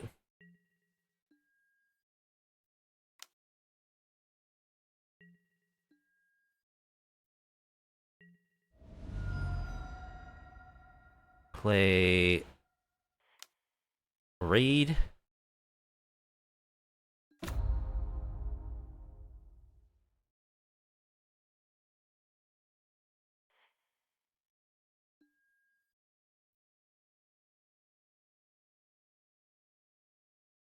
Okay, I'd like to find another land here. Discard one of our Cauldron Familiars. Just a bony pants guy.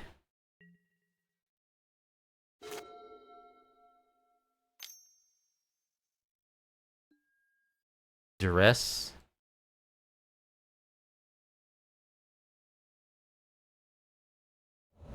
He's our other raid.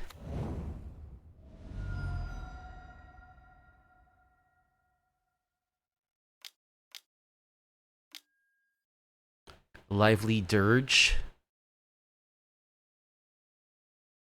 Okay, so that lets them put the Parhelion in their graveyard, and we lose.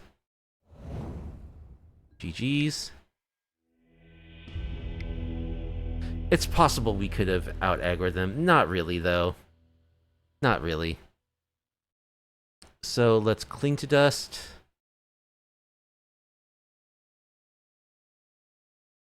Let's go for the throat. And let's go duress.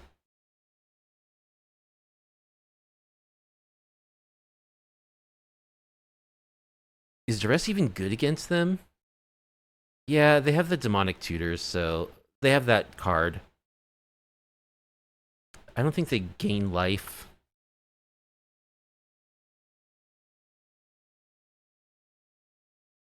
Let's see, 4 more cuts. Epicure. Couple Epicures. Giant. Not dead after all, since we're cutting a bunch of creatures.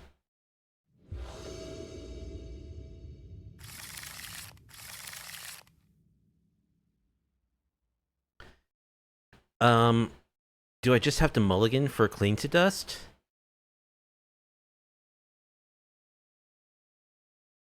I mean, this is a perfectly reasonable hand that is like you do in our game plan, but it just doesn't interact with them at all.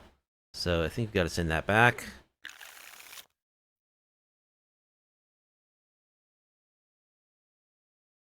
I don't think we can keep a hand that can't deal with their graveyard or with Greasefang. So I think we have to mulligan this too. Okay, we have Cling to Dust there. So let's bottom Lightning Strike and Kumano. Just hope we don't get Thought Seized.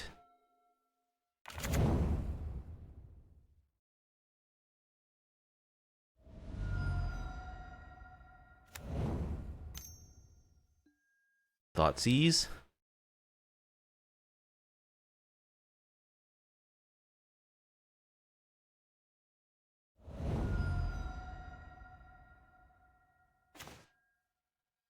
Alright. Ping ya.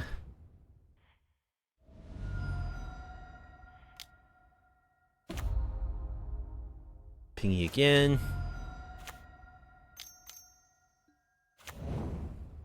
Raffine's Informant. Puts a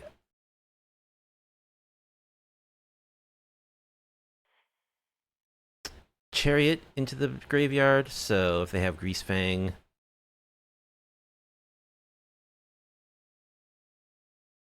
pretty much just lose.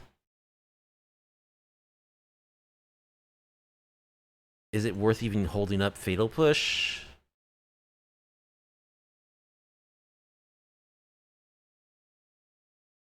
Yeah, let's play this. What would we hold up Fatal Push for?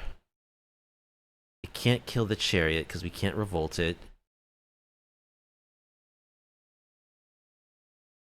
It can kill Raffine's Informant, I guess. It is kind of large, and we're about to play Roiling Vortex. If they have Greasefang, we just lose right here, I think. Of course, they have it.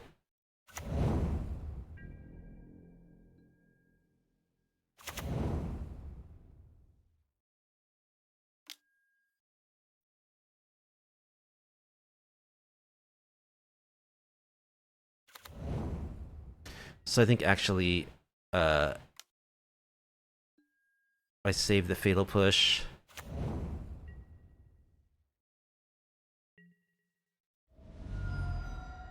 Yeah, this is a combo that's still every bit as broken. It's fallen a little bit by the wayside because Amalia is probably even more broken.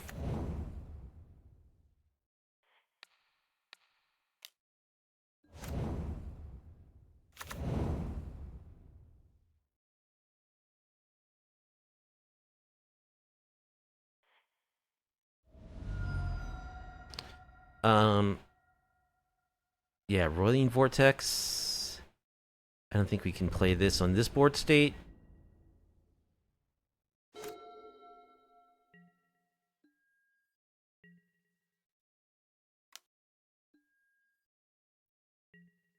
Just block the 3/2, I guess.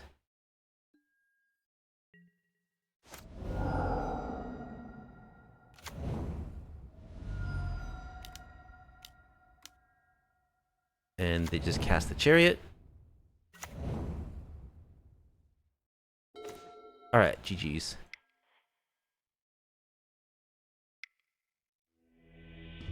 Alright, so the result of our league with Rakdos pings and things was a very hard-fought 1-4. Very grindy, grueling, close matches. And we got crushed by a Grease Fang at the very end there. And I think maybe I scooped too early in game 1. I might have had a chance to burn them out, because they were pretty low on life by the time they got the Parhelion going. But the other matches, like, we took a game in all of those matches, and they were very close. They came down, you know, in several cases to, like, opponent would have been dead on their next turn. They were very low on life. It's really, really close stuff. So, what do I think? I really like this deck, and I don't know, something about it. It attacks from such a weird angle. The fact that it gets its value immediately, the fact that it gets most of its value from 1-drops that are, like, really hard to interact with. Like, if you kill them or whatever, you know, they still get their pings in. And these enchantments are just so good. So, things I would change about the deck. There's certainly an argument that, like, there should be less tap lands in the deck. Although it's really fun having 14 lands that ping when they ETB. I could see cutting it down a bit, maybe cutting it down to like 10 and adding like a few more lands that enter the battlefield untapped. I was running Sunscorched Deserts in my Explorer build of this, but the deck is very color intensive. But I could see going back to some Sunscorched Deserts, and maybe like you probably want the 4 Blackcleave Cliffs. You maybe want like some pathways or something. So maybe shave some of these always tap lands in for some lands that can enter the battlefield untapped. I also think the deck should probably have 21 lands. My Explorer build of it did have 21 lands. I went down to 20, but really, you want to play removal spells and play your threats. You want to play your threats and have mana to hold up to activate Roiling Vortex. So especially with many of the lands being tap lands, I think 21 is probably the right number of lands for the deck. And what did I learn? I think you just want 4 Fatal Push in a black deck. So I had 3 Fatal Push and 1 Go for the Throat in my Explorer build. But as we saw in the matches against like Boros Heroic and against Phoenix, there's just no substitute for Fatal Push in those matchups. Like in aggro matchups against Ledger Shredder, against all the red creatures, against all the Boros Heroic creatures, Fatal Push is the best card. So you want to be able to have, at least between the main and the sideboard, be able to go up to 4 copies of Fatal Push. But yeah, other than that, I think the deck is pretty sweet, and it's really fun, and it's within striking distance. You know, we almost got there. That league could have been a 4-1, just with a few different plays here and there. I think I badly screwed up the match against Amalia. I think that should be a very good matchup for this deck because we are so good at hating out life gain. So, like, yeah, we should have won that. Got very close against Phoenix, got very close against Boros as well. Took games away from all of them. So yeah, 1 more land, go up to 21. Probably less tap lands, and the ability to get up to 4 Fatal Pushes. those are the keys to improving the deck and really getting up to full viability. As far as the sideboard goes, there's just not enough graveyard hate. Like 2 Cling to Dust isn't going to get it done. I think you just want 4 Leyline of the Voids, really, and then just mulligan for it. That's probably the best thing to do, is just ditch these Cling to Dust. Just go for the full Monty, Leyline of the Void. And then, you know, add... There probably should be 3 Fatal Push in the main. You want to be able to go up to 4 after boarding.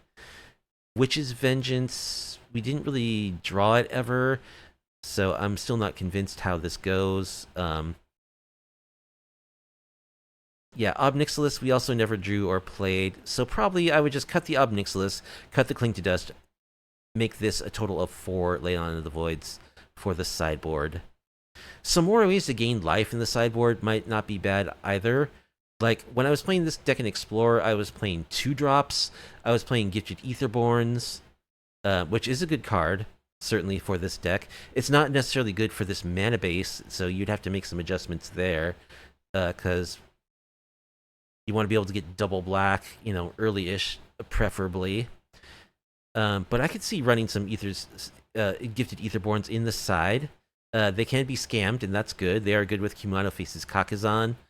I didn't play any 2-drops creatures in this deck, really, apart from the Knights, because I decided to go the Cauldron Familiar, which is Oven Route instead, which I think is a good way to go. It's a very good way to go for this deck.